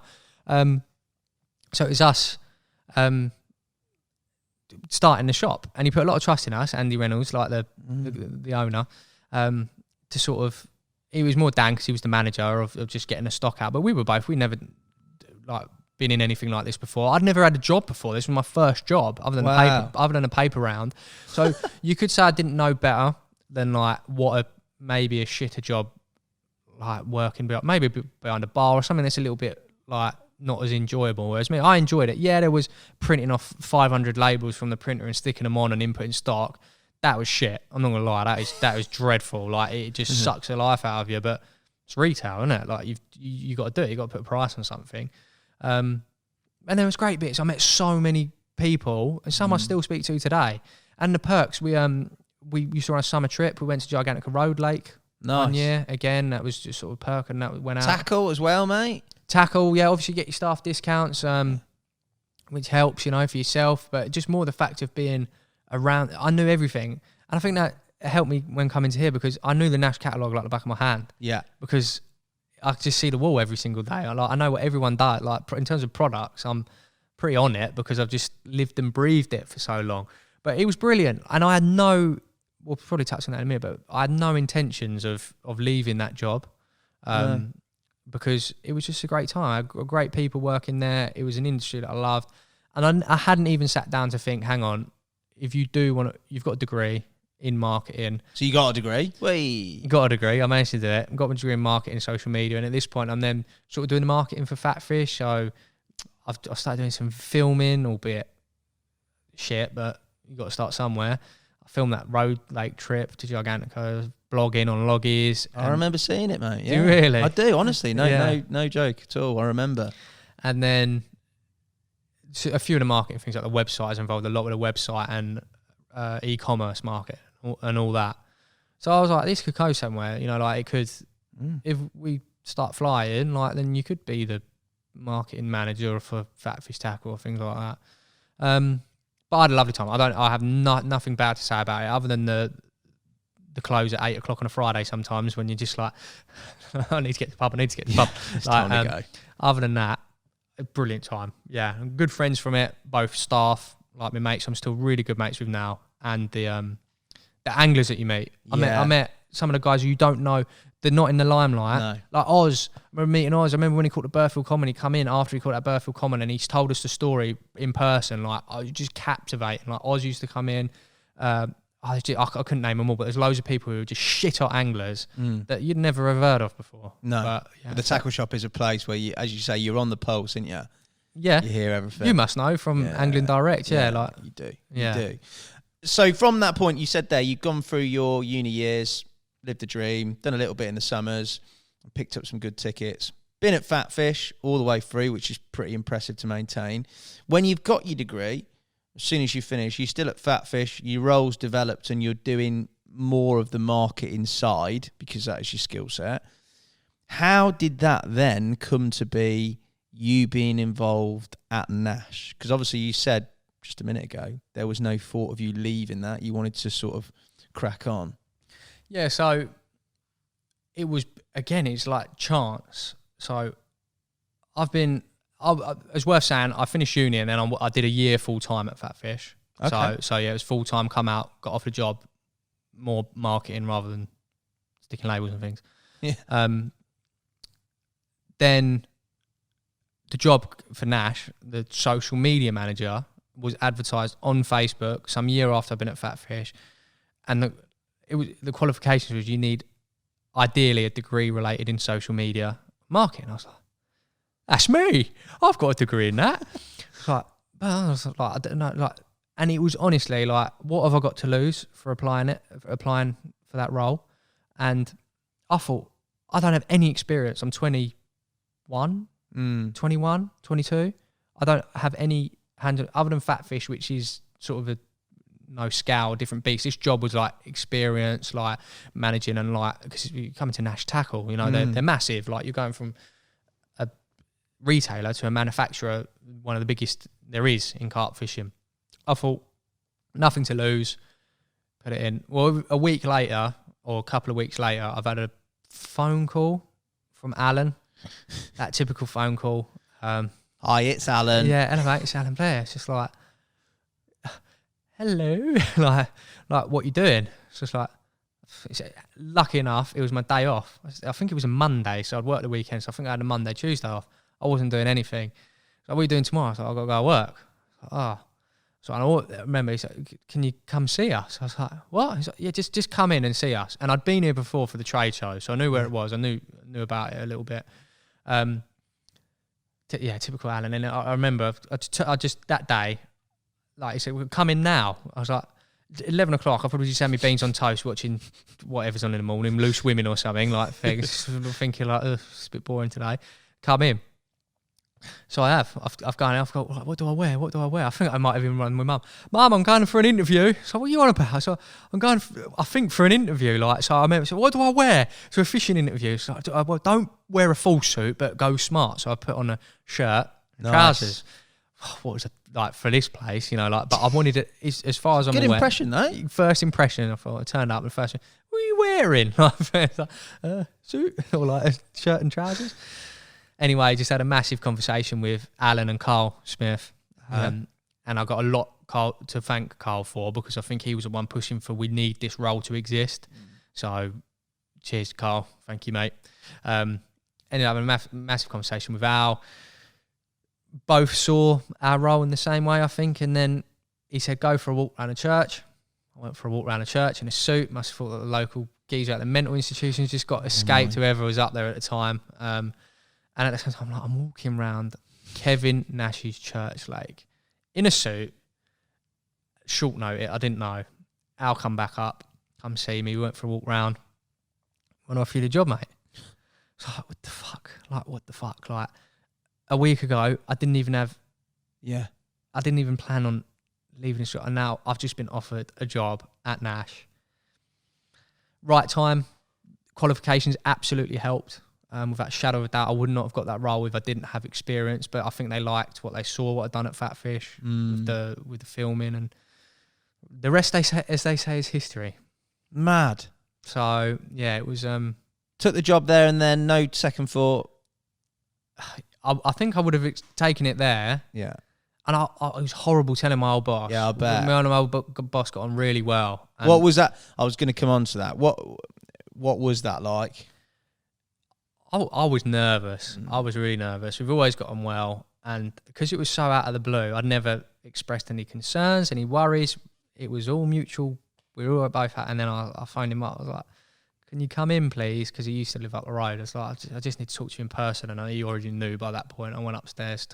He was gutted. He was gutted. But good terms in terms of he understood and yeah, sweet. Of course, yeah, absolutely. There was no, when the shows were, I'd see him at the shows, say hello and that. We haven't really stayed in much contact, like speaking much. But if I was I've popped in the shop and seen him, and like I said, at shows, and absolutely fine, mate. I think it's a decision that he knew was a good one. I think. Yeah, you did a good job there, though, mate. At Fatfish, you did. You did a really good job. You've done a good job here. What about here, mate? Yeah, what about? Yeah, you fucked it up here, but you did all right at Fatfish. Yeah, I'm not saying that at all, mate. So you come on board at Nash. What were your thoughts when you first got the job, in terms of, obviously it's very different. It would have been different back then when you joined as well. What were your perceptions and sort of first experiences of working here? You've got Blair, you've got Nashy, you've got Carl Smith and the team at the time. What was it like, mate? Fit straight in, or was it a bit like... I'd say I was quite confident as a person. Like, I didn't have trouble talking to people. I still don't now, as you probably tell how much shit I talk. I like to talk. I like talking. I'm definitely a social person. So I was quite confident in that. But the actual job role was a little bit... I don't think they knew what... It was because basically it was just Tommy and the lads doing it. They needed someone to focus on it. But at the same time, I wasn't coming in and say, do this, do that, because I was learning for myself. I had the theory, I had the background, but at the same time, I didn't have the actual practice of doing it. So it was a massive learning experience for me. I still remember my first day coming in, and Tommy was sort of shadowing me. Like, he was looking after me, if you like, because he was the one with the passwords for Facebook and all that. God, I think of what it was back then as well. Like, it was just, here's a photo, put it up. Yeah. And that was very much the same for me. And I was trying to bring new things in and that. And it took me a very long time to nail something, or like get a structure, because I still hadn't, for all intents and purposes, the way I saw Nash was as a corporate. But I've come from a tackle shop to a £1 million business. I didn't want to, but when you realise how relaxed it is here, we work in it's all right now, but our old offices, we worked in a shed. You would have seen it. So it was very relaxed atmosphere, which suited me. I'm not, although I came in a suit, I'm not a suit person. I'm very, this is everything I could have dreamed of in terms of a working environment. People who trust you to do your job. you put all the effort in and the graft, and both people will be happy. And being able to voice your opinions, being able, I think it's the same with Kev. Like, Kev can scare a lot of people. Yeah, I think, and there's still people now I know in that office who don't want to speak to Kev.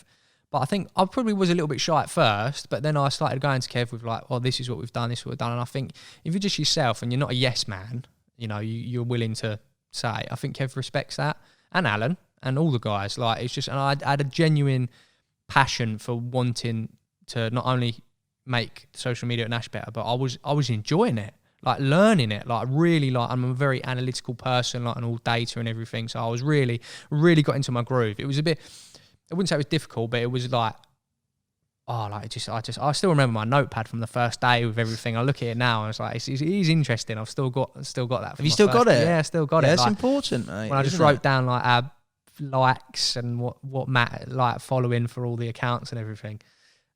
It's good to look back on today. And then, yeah, we sort of got into a routine. I was just studying with sort of whilst implementing it as well. And yeah, did all right. Yeah, you've done a brilliant job, mate. What are sort of the standout highlights or any potential lowlights if you had a shocker in that first period at Nash? Anything really stand out? We got fortunate enough to go, I think maybe my first ever live stream. I don't know, because you joined Angling Direct. We were talking about this before. Yeah. Recording. Similar time, I got this job and we both had the same title, social media manager. Yeah. I don't know if you'd done a live yet, because you went straight in with the lives. But anyway, I remember the first live stream, which would have been not too long after I would have joined. And it was the thing, you know, Facebook Lives, they were all coming out, and I was like, right, my research, Facebook, we need to do a Facebook Live. How do I do a Facebook Live? Like, going down on the bank, we ended up going down to Ash, the Carp syndicate, to do the first Facebook Live, and I'm shitting it. This is live. It can't go wrong. So I'm with Alan and Ollie to do Nash Tackle's first ever live stream. It's big.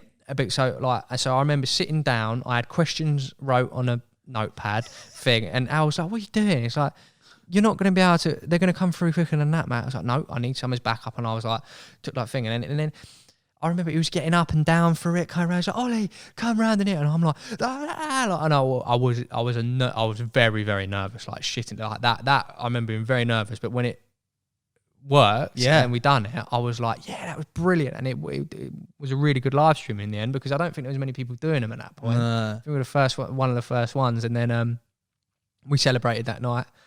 Oh, that was my first experience of a Nash hangover. Oh, mate. Oh God, I just remember waking up. I think I put my bivvy up in the car park, but I woke up with my head on the floor, but my legs on the bed chair, and I lost my keys. So I don't know where my keys were. So obviously the next morning I want to go home. I want to go to bed, and I couldn't find my keys for like 5 hours. I'm walking, like, I'm like, what am I going to do? I don't have spare for them, and ended up finding them like in some grass somewhere, like long grass. You did get them. Brilliant. I got them, found them in the end, but I remember I was stuck there for longer than I wanted to be. But yeah, so I remember that was probably one of the standout moments, and that really developed my confidence, because then I got quite comfortable in front of a camera. I hadn't really gone out with a media team being in front of the camera. I think we did it once with Carl and Lou Porter, and they went, "Carl, you're not that bad, you know, you're quite confident thing." And I was quite impressed. I was like, "Oh, you know, I quite..." Cheers, lads. Yeah, like, I quite like doing it. And then the live streams become a little bit of a thing, and it sort of developed. Low points, there's times when obviously you do get a lot of work, and sometimes you see things and they don't get the result you want, and you can't figure out why. Or and then I sort of naturally progressed to Europe. So now a lot of my stuff is focused with the European social media, because it was a matter of sorting our ones out. And then it was like, well, we've sort of got a bit of a thing going now. It just sort of ticks itself over. Yeah, you've got to keep an eye out for what's changing and everything. But at the same time, the Europeans were just like dreadful, mate. Absolutely dreadful. So I was sort of like, right, let me go and sort them out. And then we got to a point, and then I couldn't do my job anymore. I was like, I need someone else. And then lucky enough to get Henry. And now it's almost getting to the point that like Henry you all know yourself. It's just a forever expand, especially as the business is growing in all these territories. Now a lot of my time is focused on the Europeans, which is good. I like that. Yeah. I've met so many good friends. I get the opportunity when there's no pandemic to fly out and meet these people and face to face and throw a bit of fishing in there as well, you know, like, and you create some of the, like, I look at it now and I think just when I talk daily to these people on Facebook and WhatsApp or whatever, I think like you've got all these opportunities of places if you ever wanted to fish, and I consider them friends because the nature of work, like they're mates, you know, like I can talk to them just as if I was talking to any of you lot in the office, which is really good. So yeah, I feel very, very lucky to be here.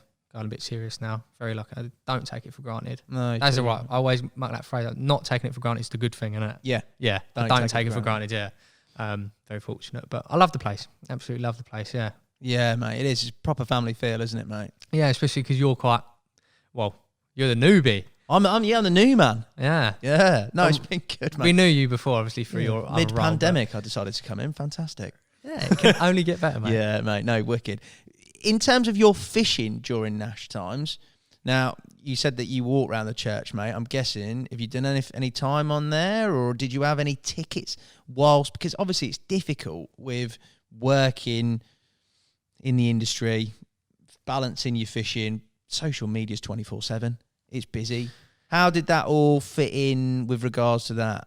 Yeah. So the worst thing, I always remember one of the things Alan asked me on the day, I think he said, "Have you got a girlfriend?" I said, "No." He went, "Good." I was like, "Okay." That's a worrying. Yeah, it's like, good, because it obviously it develops into something bigger, this role. What did I do? I went and got a girlfriend as I was joining Nash. Schoolboy. So it will never last. That first summer. It lasted. Yeah, we're still together to this day. I live in a house. I'm stuck. I can't go anywhere. She better not listen to this, mate. You're in trouble. No, she doesn't. I hope. So that summer, because I started in June 2017, I think, that summer, I was still just out on a piss in London, like, because I'd met a girl, quite liked her. She's all right now. I bet that she doesn't list this. I won't be. I'm going to soundbite this and send it to me. So it doesn't matter. And that took up a lot of my time. So I wasn't fishing a lot, and I think they could see that because you got to fish. Yeah, like if you're going to be like you need thing. And it wasn't because I didn't like fishing. It's just that I'd met a girl, and I was still well in like to that scene. Like I was still going out every weekend and then regretting it like come Monday, especially London all the time, and like that sort of took over. So I didn't really do much fishing first of all, and I regret that because the love for it was there, but it's not a good way to show these guys how much it means to me. I think because at Nash you've got to remember that it's your life. Like you fishing is. I don't go fishing because of work. I go fishing because I fucking love it. Like it makes a feeling like nothing else as a hobby. Like it's just, and every time, and I get that feeling every time I walk out the door. But I stopped because of other interests, and I think that could have given off the wrong message. Do you know what I mean? Like say like, oh, he doesn't actually give that. And I was a bit precious when it come to, I'd like why, but like I can't sleep, and I still can't today, mate. Like my sleeping. I'm the worst sleeper in the world. So if I do in between work overnighters, I've sort of got to a routine where I can do it now.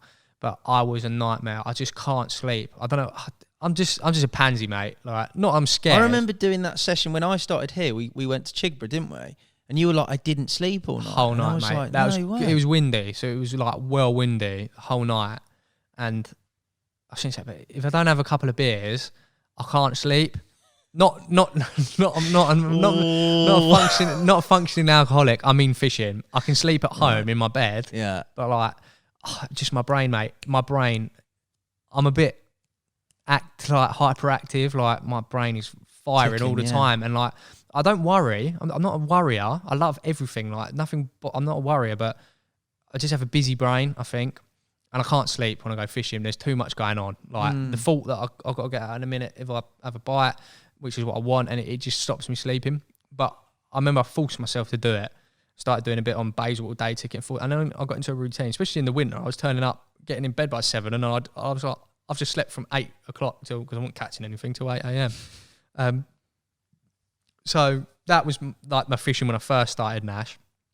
Eventually maybe demonstrated that I'm not as amateur as you perhaps think I am, because I remember I didn't have rods when I come, like, or I'd sold my rods or something. Basically, I think Alan has said, "Don't worry about it.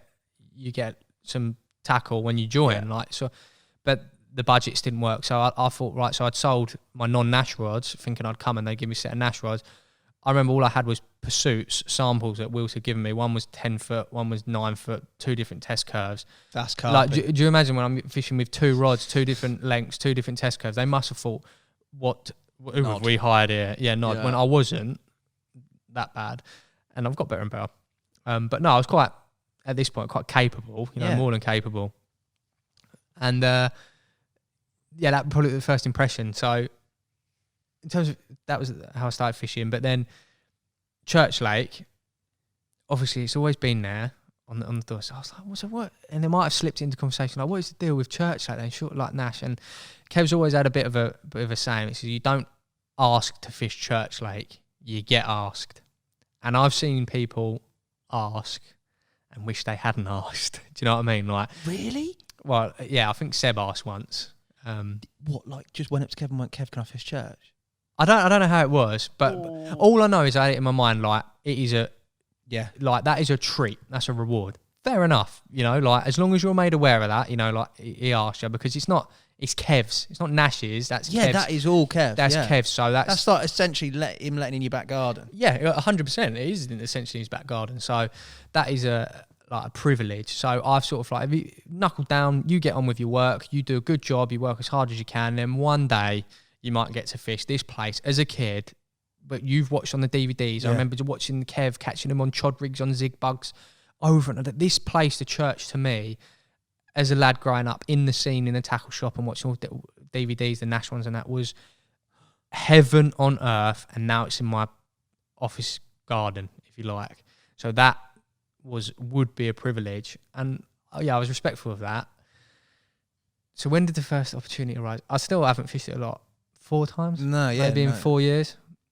So I love the place. Absolutely love the place. But I remember the first time was as a result of it needed a bit of gardening done between gardeners before Dino came in. The legend that is Dino. Between Dino and... I can hear him wearing away in the back now, mate. He's doing something. Pretending to do something. Pretending to do so. He's probably out there having a fag, not doing anything. Joking, Dean. Oh, yeah. Yeah. So me and Tommy, like, it was just, again, on the off chance, what you boys doing this weekend? This is Alan to me and Tommy. Do you want to work around the church for the weekend and you can put your rods out in the evening for the night? Yeah, please. If you don't mind, that would be fantastic. Play it cool. And really, I'm here, I'm going, oh my fucking God, this is it. I get to fish Kevin Nash's Church Lake. I've got the golden handshake. There's a 50-pounder in there. There's 2 50-pounder, like 40-pounder. This is going to be... And so that weekend, grafted. Me and Tommy grafted, like doing all the... So I got to fish it 2 weekends in a row because we didn't finish it the first weekend. Of course you didn't. I think there may well have been we've got to come back, yeah. Kev. First weekend was easier than the second weekend. First time ever using a boat properly. So as in out in a rowboat or a rowboat. This is when boats were allowed. So rowing boat. This is when boats were allowed, or whatever it was. Al was there to supervise it, or however it worked. And I learned a lot with the boat. I was useless. Absolutely, I thought you just get in a row, but like, no, not if there's a wind. It don't work like that. But so it's first time dropping rigs from a boat. Learned a lot, and I remember I had one the first night straight away, 20-pounder, 20-pounder. Then I think I had another couple 20-pounders. So this is when it was really weedy as well. So it was like little clay spots in tiny weed. And again, every single thing, tiny little percentage to develop in your angling. Because when you do it the next time, you do it quicker. You do it next time, do it quicker. And that's just why I always hammer on no substitute for time spent on the bank. No matter how much you watch, read, listen, just go out and do it. And so we did that weekend, and then so it would have been... You just had a couple of 20s? So I think I had 2 or 3 20-pounders. Right. A bit unlucky. Tommy had the Beauty Queen. Remember photographing the Beauty Queen for him. Wow, that's a big fish. This is the bit... Well, I don't think I've ever told this before. Probably because I've been scared of telling it, but Kev will understand, I hope. You're looking at me as if I'm going to have a horror story here. I'm not worried, mate. It's not that bad. Good. I don't think it actually is. But so anyway, we had... You can 3 4 rods on the church, plenty of space. We had a side each. So I think I was using 4 rods. So I borrowed one of Al's rods, and at the time it was a prototype scope reel. Right. So not used to this reel. This is my excuse. It's just a bloody reel. They all work the same. They all do the same thing. It's very quick drag. So because I didn't have enough butt rests, rear rests, I was just pegging the bottom of the rod in. So I'd had these 20-pounders, all went swimmingly. It was fine. Like, hooked them, landed them, no problem.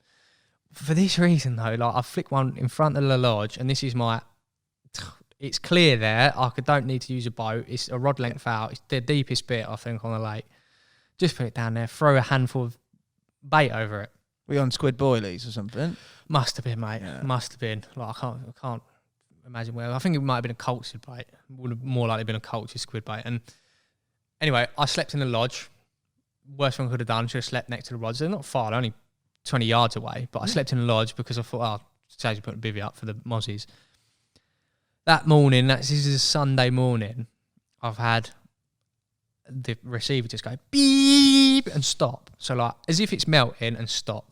I'm like, what on earth? Out of the bed, I come out and run out, looking at the rods. What on earth's going on there? All the bobbins are perfectly placed, they're all exactly the same. It's like, what was that? I was like, I just see bubbles just going like into the lake, just slowly, just a line of bubbles. I was like, it must have been a line of fish. I was like, fuck. Oh, the no. rod has gone. You're joking. So first of all, the first thing that enters my mind, there's a fish tying a rod in Kevin Nash's lake. Brilliant. Who they're like his pets to a degree. You know, like, this doesn't happen to me. I'm careful. I respect this. Like, I don't.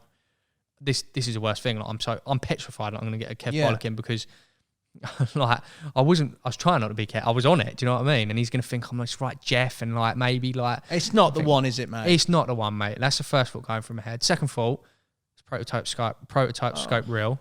At this point, I don't know what it costs, whether that's how important that is to the company. I didn't know. Product development's problem. Right, like, don't worry about it. Reel the rods in. Get this rod, find it, hook it. Anyway, a few casts later, I've hooked it. Thank God. Do you know that relief? It's like absolute relief. I'm like, because I was scared, mate. Hook the rod. Got this point now. Tommy's with me. The boat's just in front of the swim, so you can just tread on it to get a little bit more like closer to the lake to net the fish. Anyway, I'd lost that fish. At that point, I'd lost that fish. Oh, so the fish on the rod is gone? No, sorry.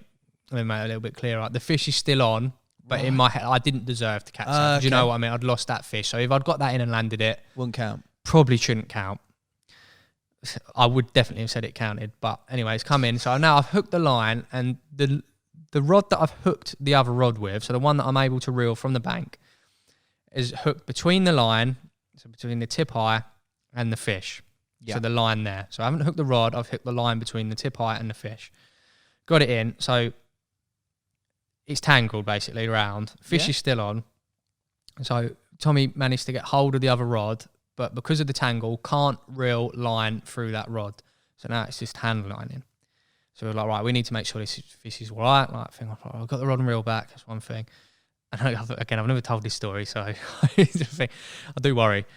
And then hand line entry back and forth. This fish has come up end of the boat like this, and me and Tommy have just gone looked at it. What is it? The big common. Oh, shut up. So it's the big common. So it's the second biggest fish in the lake. It came out 3 days before to Jimmy Hibbard. I remember he was down. I've seen his photos, That was 3 days before. At 47, I think. Yeah. So I've now... It's a beast. It's 47-pound common. Like, and it's there. And then all of a sudden coming up, can't do anything. Dunk, hooks. Oh, sick. So... I can't. It still gets me a little bit now, but like Dan said it to me perfectly. You lost that fish, mate. Like you lost that fish before. Like even you got it to there and netted it. Would it? You know. So I mean, Dan's been a good mate there. You've had an absolute shock. It was absolute. So yeah, 47-pound common. You'd have definitely had a picture with that if you'd have. Oh mate, 100%. Without a shadow of a doubt, I probably would have. I'm not going to make out. I didn't, but.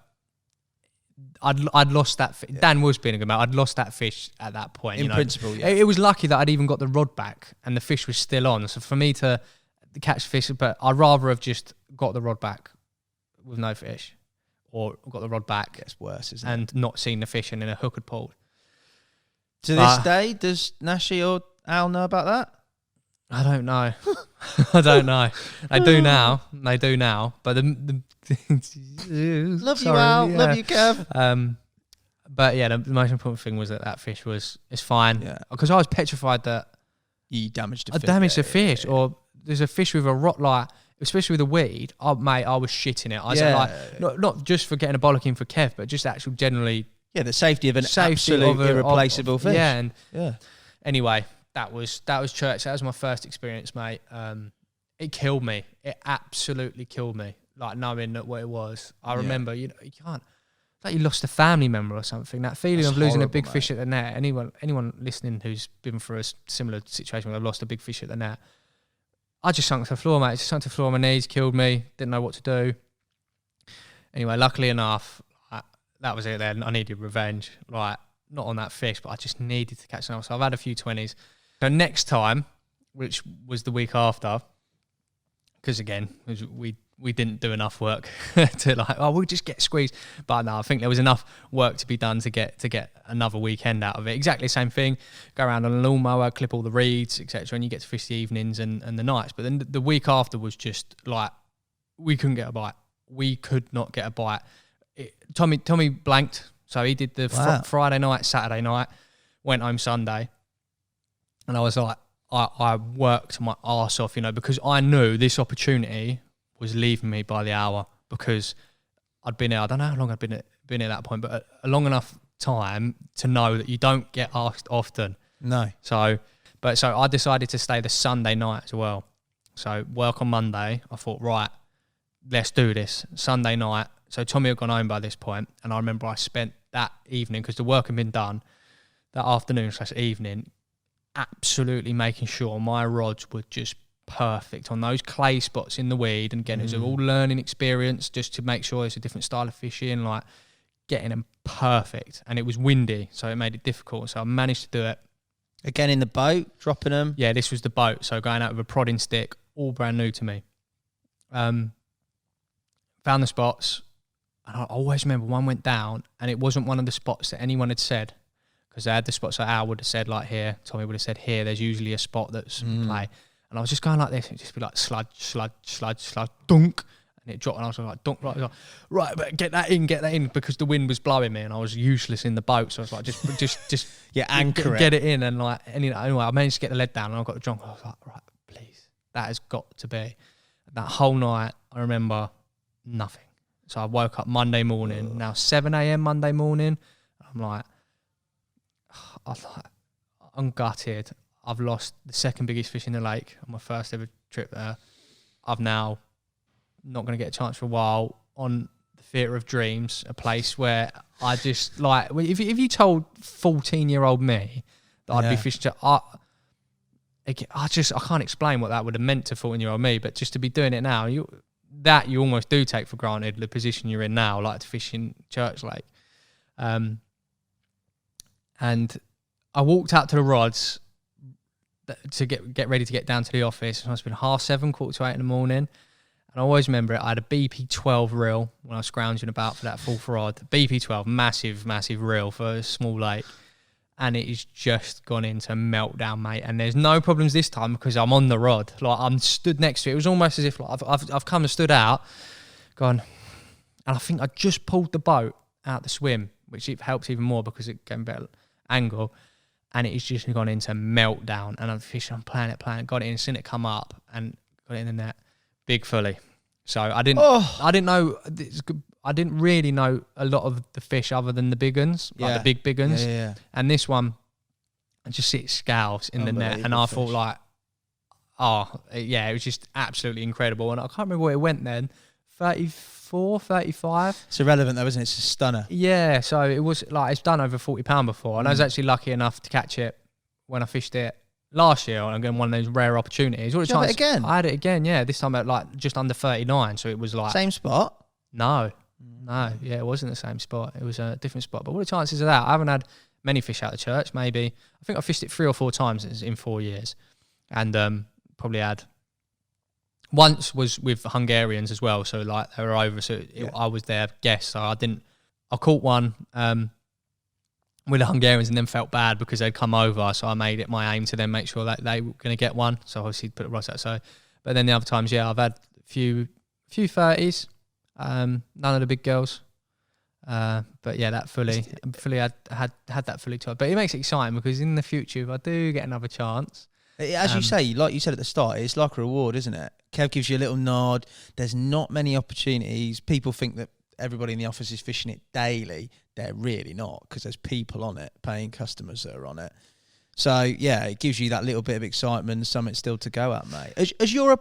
How has your approach changed on there from when you fished it initially to when you went back last year and caught that fully? You still fishing the same way on those tight little clay spots? Yeah. So a lot of the weeds died now. It's been like the actual lake's been dyed to control weed growth because the cop's got too much blanket weed in, and I think the oxygen, I can't remember the exact crash, wasn't there? Yeah, and so they actually drained the cops to get rid of all the, I think it was a decomposing weed and the bacteria breaking it down was sucking the oxygen or something. But fish couldn't barely move. The weed was that bad. So although weed is good, weed can be bad in that levels of weed. So there's less weed in the church now. So I think it makes it more difficult. I haven't really... Yeah, last time I went, there was still a little bit of weed left, but having obviously walking it every now and then. But in terms of my approach, always the same, looking for them firm clay spots that have been created by carp, because it's a clay. Kev has always said it's a clay base. So if you find clay, it's the silt that's gone, and they've dug these holes, these carp holes, where they're comfortable to feed on that area. So it's just a case of being better and quicker at doing it. Which I've sort of alluded to throughout this, is just like you just get more proficient in doing it quickly and things like that. So I wouldn't change.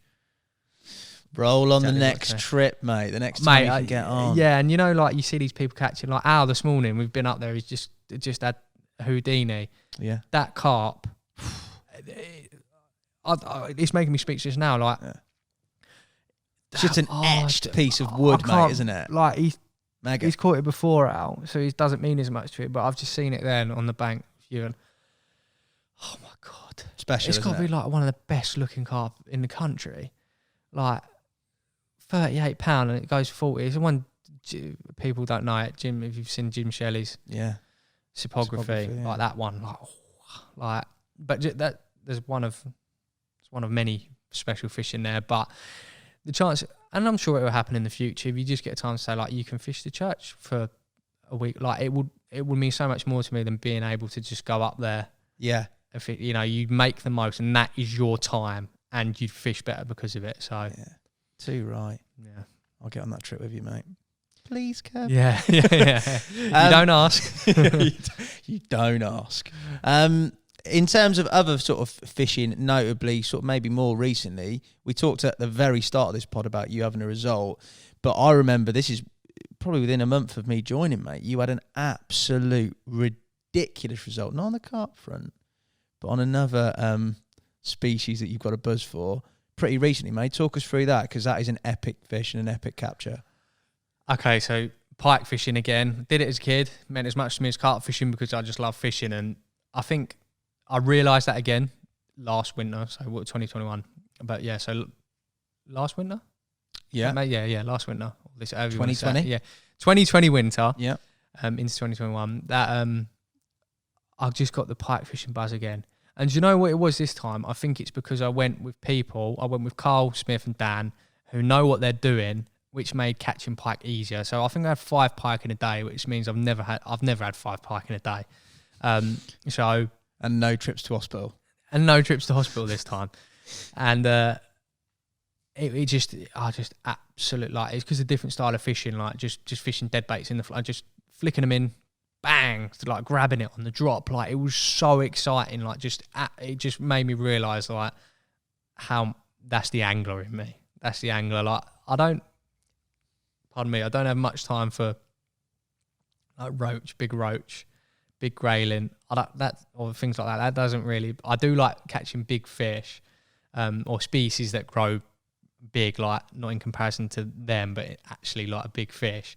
But I might be judging a bit because I've never targeted big roach or even big perch. I always want a pike over a perch. But the pike got the angler inside of me back out rather than the carp angler inside of me. And anyway, I did a little bit through the winter, caught a few nice ones. Would have caught my biggest pike ever on that trip with Carl and Dan. No, sorry, second biggest. My biggest pike ever was my first ever pike. No, Which ridiculously weird was down the road. So my dad took me to somewhere in Basildon, right. Northlands Park. I think Al did an Urban Banks there. Yeah. Or went to do an Urban Banks there. I Googled pike fishing close to me, and because Gravesend is like over the Thames, it must do it in a radius, even though you got to go through the tunnel. It obviously was close enough to know pike, and it just kept saying it's not like these fisheries owned by Mick Toom. I don't know who it was, but like it was all around the area, Gloucester Park and Northland. They said great pike fishing. Anyway, it was snowing that day. I remember snowing. My dad was not in a good mood, wearing his jeans. He fell over. He slipped down the bank, so he's got a wet arse and he's in a foul mood. Ooh. But I was lure fishing and float fishing a dead bait. Nothing. And I remember some homeless bloke come round, funnily enough, homeless, and my dad ended up giving him some money and said, do not go buy drugs with it, go buy food. Right. Like trying to make sure stand up memory. Probably, yeah. But I remember this homeless guy, he spent the day with us, as it happened. Homeless guy he was all right. He just didn't have a home. You wouldn't have said that he was homeless. He said, why don't you just put it on the bottom? I was like, how? So I flicked it out just with a lead on, the old running lead on the line as you do, like thing, and then bosh straight away. So like 12, 13 pound. Then another one. That was the first pike you ever caught? That was the first pike I ever caught.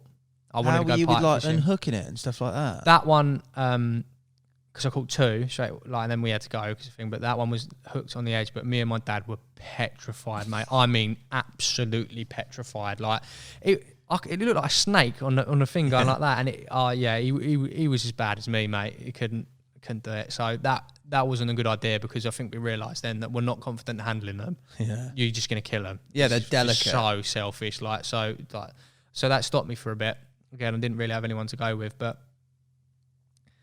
Coming back to what you're referring to. So this trip at the end in December last year, this was just after the Christmas podcast as well. So I would have said that's right. It would have been my memory, but it was 100% the highlight of my year, mate. 100%. I was gassed off of that fish. Like, mate, that is the fish of a lifetime. Everyone keeps telling me, and I think it's because everyone's kept telling me that I've just sort of reinforces the size of that capture. You've got to tell a story, but I'll add more. That is genuinely the fish of a lifetime. So big pike, for anyone who's wondering. I got a phone call from Dan at 9 o'clock, 9:30, saying, what are you doing tomorrow? I was like, going to work. He's like, do you want to come pike fishing? I was like, what? I knew where him and Tommy were going. And now Tommy was in. Tommy and Dan had the inn. This place is super. I couldn't tell you where it is, mate. I don't know the name. I don't know where it is. Alan just said drive. So I just drove. Anyway, it has big pike in. Tommy and Dan have had the inn. Once you're in, that's it. You're part of that little group now. That you get your yearly trip to wherever this was. And I was like, Tommy's going Kingy. He's going Bluebell. Is he mental? Like Is that where Tommy went? He went Bluebell. He went Bluebell. So I got him. So I have a lot to thank Tom for this. So thanks, Tom. You made my year by not going on that trip because it means I got the invite. And the funny thing was, he phoned me and I was having a game of FIFA at the time, so I didn't answer. And Al was in the office saying, you need to find someone in the next 10 minutes, otherwise I'm not. Otherwise it's gone. Otherwise it's gone. Yeah. So he could have, sorry, Henry, he might have asked you. He could have ended up asking Henry and I would have just never lived it down because I'm big pike. Yeah, I'd literally lost all interest in carp fishing as well at this point. In December, it was well cold. Went up. Like I said, got all the kit together, went up, went to this amazing place.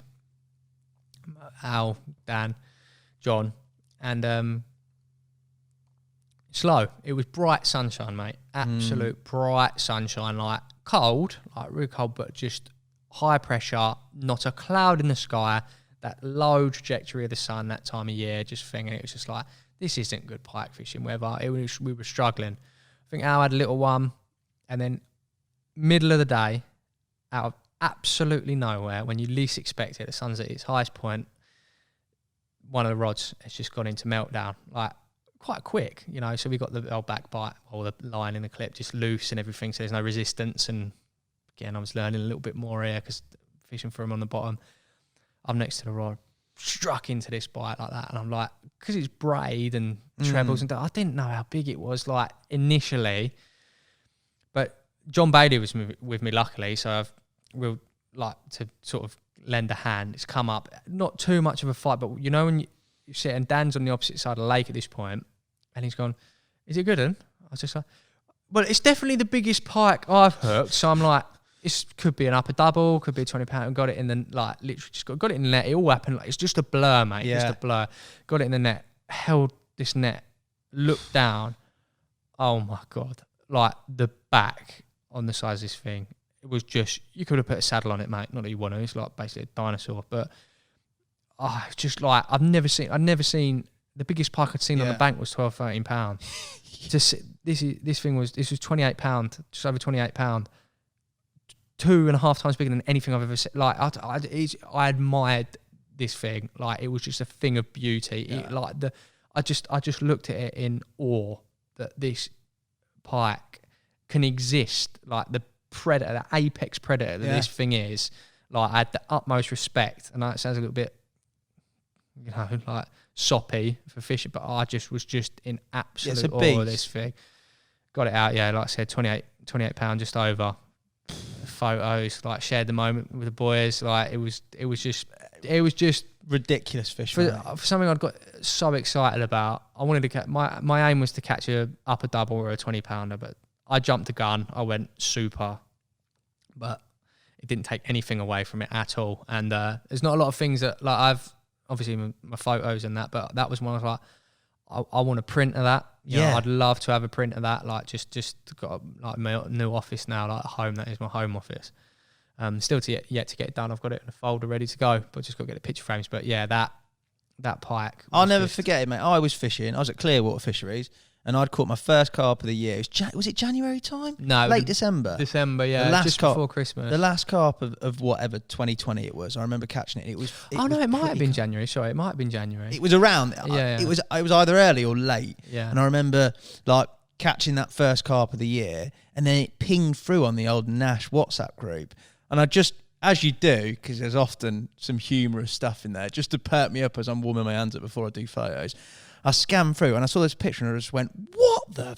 Like that, thinking, Jesus, no way. Because we just talked about your pike buzz a couple of weeks before, maybe, when we've been to Chigborough and you caught one out the edge. And then you were like, I'm going to catch a 20. And I was like, that is absolutely colossal, mate. It's like a Crocosaurus Rex. So that's some fish, mate. That is the equivalent to a 60-pound carp, mate.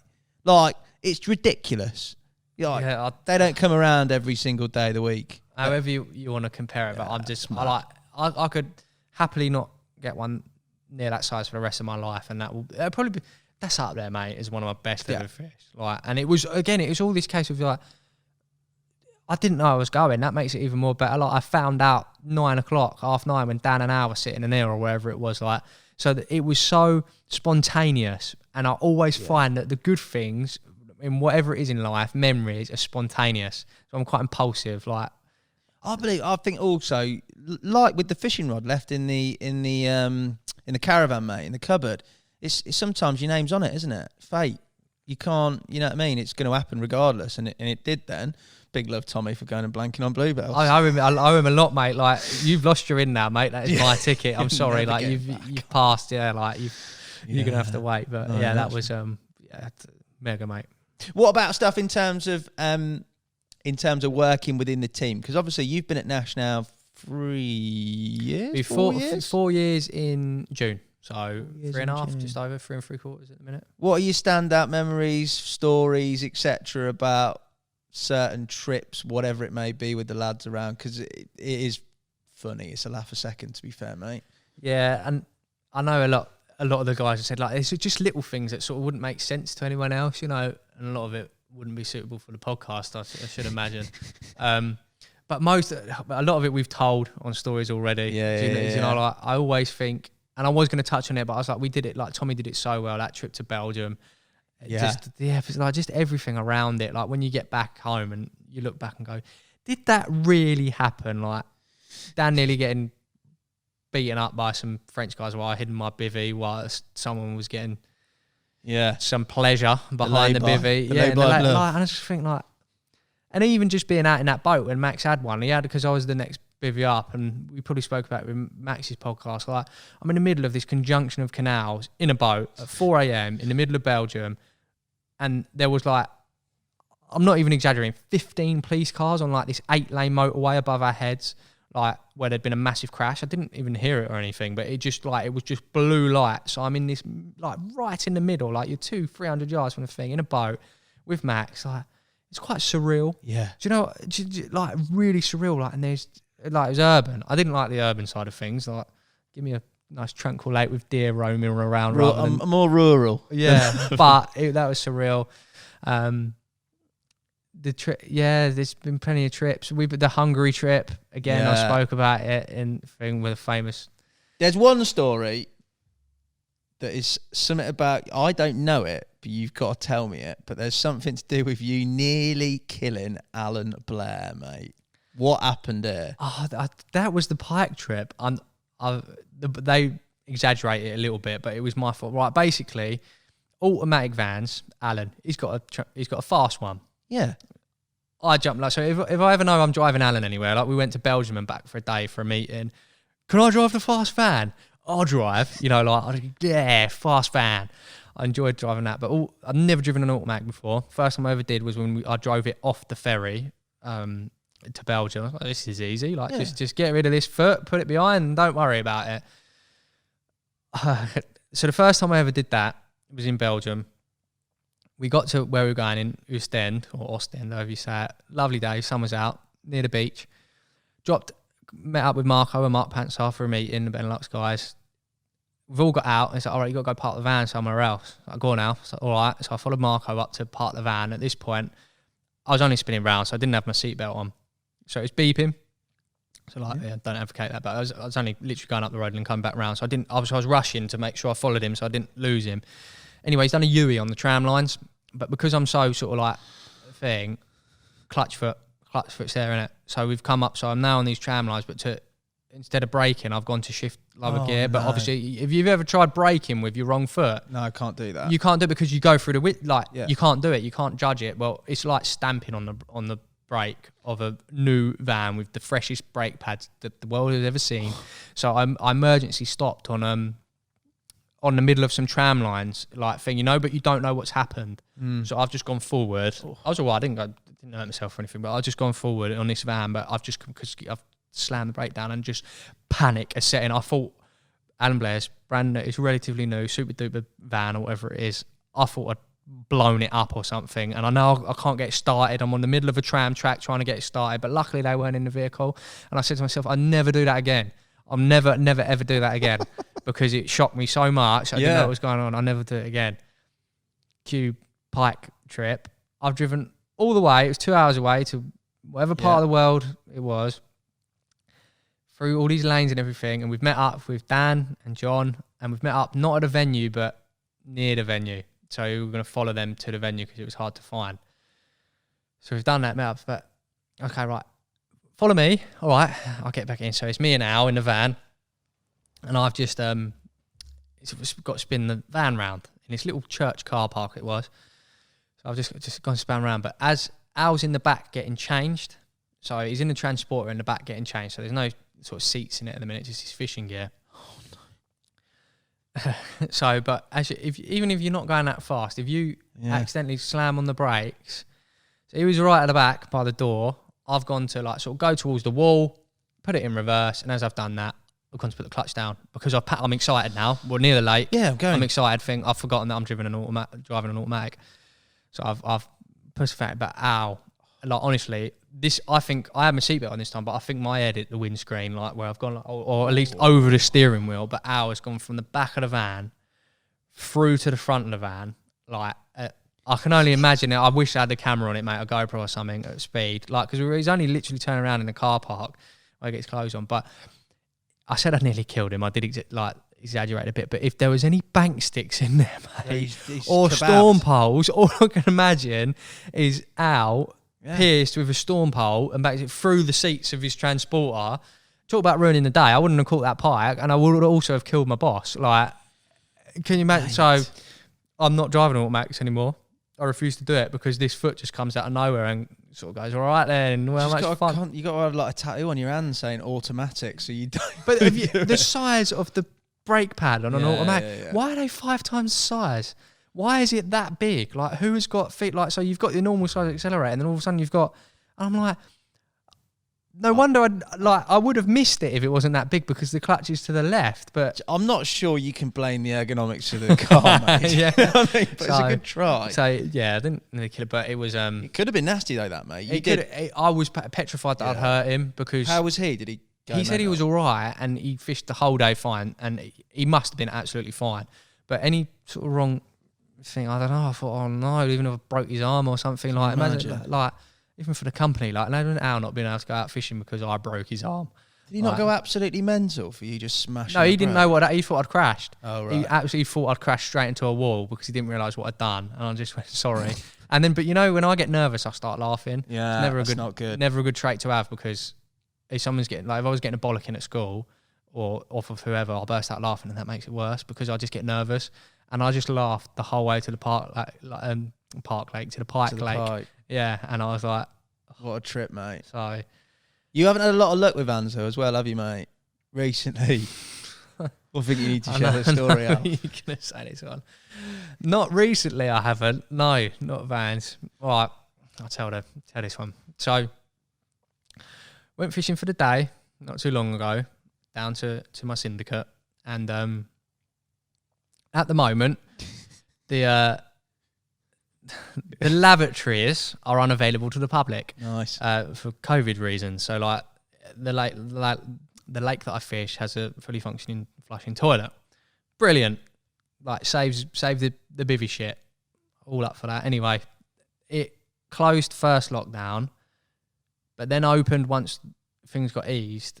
But I basically I didn't realise they'd closed it again. So I reeled all my rods in, drove round to the toilet, and then there's me trying to get my key in the lock of a door that does. It's not the right key. They've locked it. It's closed for COVID. I was like, I was like, but this is going to ruin my day because I need to use the loo. So all right, I didn't have my bivvy up. I was like, van. We'll go van shit. Yeah, you know, standard van, but because you can park behind your swims. Oh, that's all right. Yeah, I didn't have my rods out. I'd reeled my rods in, but. Which was a good thing because imagine like I wouldn't do that anyway. But went into the van, but my barra's still in there. So at least my 13-foot rods are out of the van, but I've still got my scope rods, a barra fully loaded with a bed chair on it, which is the side close to the van door. So I'm like, not much space in there. Yeah. I thought, well, I need to use it, Lou. Like it's either go home now, finish the day early, stick it out, and then that little voice in my head said, but what if? What if you can catch, what if they turn up? What if you catch a February 40 or whatever it was? I was like, yeah, right, you're going to just have to go. So I managed to create a little space, honestly, in the back of my van. So you could just close the door, but you could do nothing else other than be in the position I'm in now. That was it. So like, did my business, as you do. The Hobbit smooth sailing, no concerns. Bucket in the bag, lid on. Done. That went to plan. Tried to open the back of the van doors. I've just pulled them to the side. Pulled them over, but enough to just touch the latch on the lock. Yeah. Can't get out. I can't get out. So I'm like, oh, hang on. Maybe I just got to push it harder. So I'm pulling this latch, like thinking it's the latch to open the back doors from the inside. Right. But it's not. It's obviously the latch you use to open the second door on the two doors. Yeah. So I use that every single day of my life, yet it's not the indoor latch, it's the latch. I was like, shit. So at this point, I'm now locked in my van, and it's also worth noting that there wasn't enough room for me to pull my trousers down whilst in the van. So I did that before I got in the van. So I'm now in the middle of a van. I'm in the van, crouched down, with a fully loaded barra and scope rods, slings, everything. My spares bag is all in this van with me, and the bed chair. And the only way out is through that side door, which is on the other side of the van to where I am. And I've got a caddy. This is a caddy. I don't have a transport or a long wheelbase or a maxi. This is a normal caddy. So there's not a lot of room with all that stuff in there. So I'm like, I've got a bucket of shit behind me. I'm stuck with trousers around my ankles. That's not good. And like thinking, what the fuck am I going to do? I cannot get out. There is not is too small of a space for a human to fit through for me to get out. Like between the wheel and the bulkhead, I was like, right, I'll ring my mate Joe. So I rang my mate Joe because he was coming down anyway. His dad's a bailiff. I had something to give him. I said, how long are you going to be? He's like, oh, no, nowhere near. I was like, oh, for fuck's sake. I was like, so now I'm like, and I can see through my bulkhead through like because it's not solid. You've got like, it's like a grate. Yeah. I can see, and I'm like, I think it's worth noting, I'm also on a public footpath. Oh, it's a public footpath. So I'm like, and I can see people walking past. And I'm like, do I scream and go, excuse me, can you let me out? Like, because I don't know what they're going to think. There's some geezer been kidnapped, and it sounds a bit dodgy, doesn't it? Like, Mate, you're going to run out with your trousers round your ankle. That's a member of the public. That's not good. Anyway, put a long story short, 20 minutes later, I've managed to shift the barra and stuff off to a point where I can almost bend round like a U shape, the back of the barra, to get the side door, to then drag myself out of the van with, thinking by this point, trousers around my ankles, onto a public footpath. So you just imagine the side door of a caddy opening, me dragging myself out through this gap. I can't even open the side door all the way because I can't get enough grip to come out and just go, morning, to the local people walking past. What must they have thought? Did someone actually see you? It's a public footpath, a busy public footpath. Oh, that's horrific. I say busy. Like, there was cyclists in that and twitchers. You get twitchers because there's all birds of prey and that down there. So like, it's like, what? How? Because the van was rocking. Like, I could see people walking past, and the whole van was doing that where I'm moving, and I'm like, I'll let them pass. But then as soon as you pull yourself out on the thing, I'm just like, head down. Like, what did they think was going on? Like, how can I? So I was just having a shit. It was more the fact that I've come out with my trousers around my ankles. That's the one, isn't it? So if you just flop out the side door with your trousers down. Flopped out of the side door with my trousers around my ankles. I'm just lucky it wasn't like a group of a mum with some kids or something, because then I would have been on the register list by the end of the day. Imagine primary school walk, everybody. My face would have been on the news, mate. You know, with them letter on the lamppost saying, avoid this man. Oh my! Especially looking the way I was as well. That is a belt, mate, to be fair. That is my most recent funny story, to be honest with you, mate. But I'm sure there'll be more. Alf, mate, you've been absolutely brilliant, mate. I'm sure I've thoroughly enjoyed it, mate. You've made me laugh and inform me as well. There's a lot in there I didn't know, especially about you coming up and the old match carp fishing scene. Yeah, you may. I made that. Nige Woodcock. I speak to our rep Nige. He's the man I said I'd do it with, so I might do a little bit more of that because he's keen for it. So you never know. Once things go back to normal.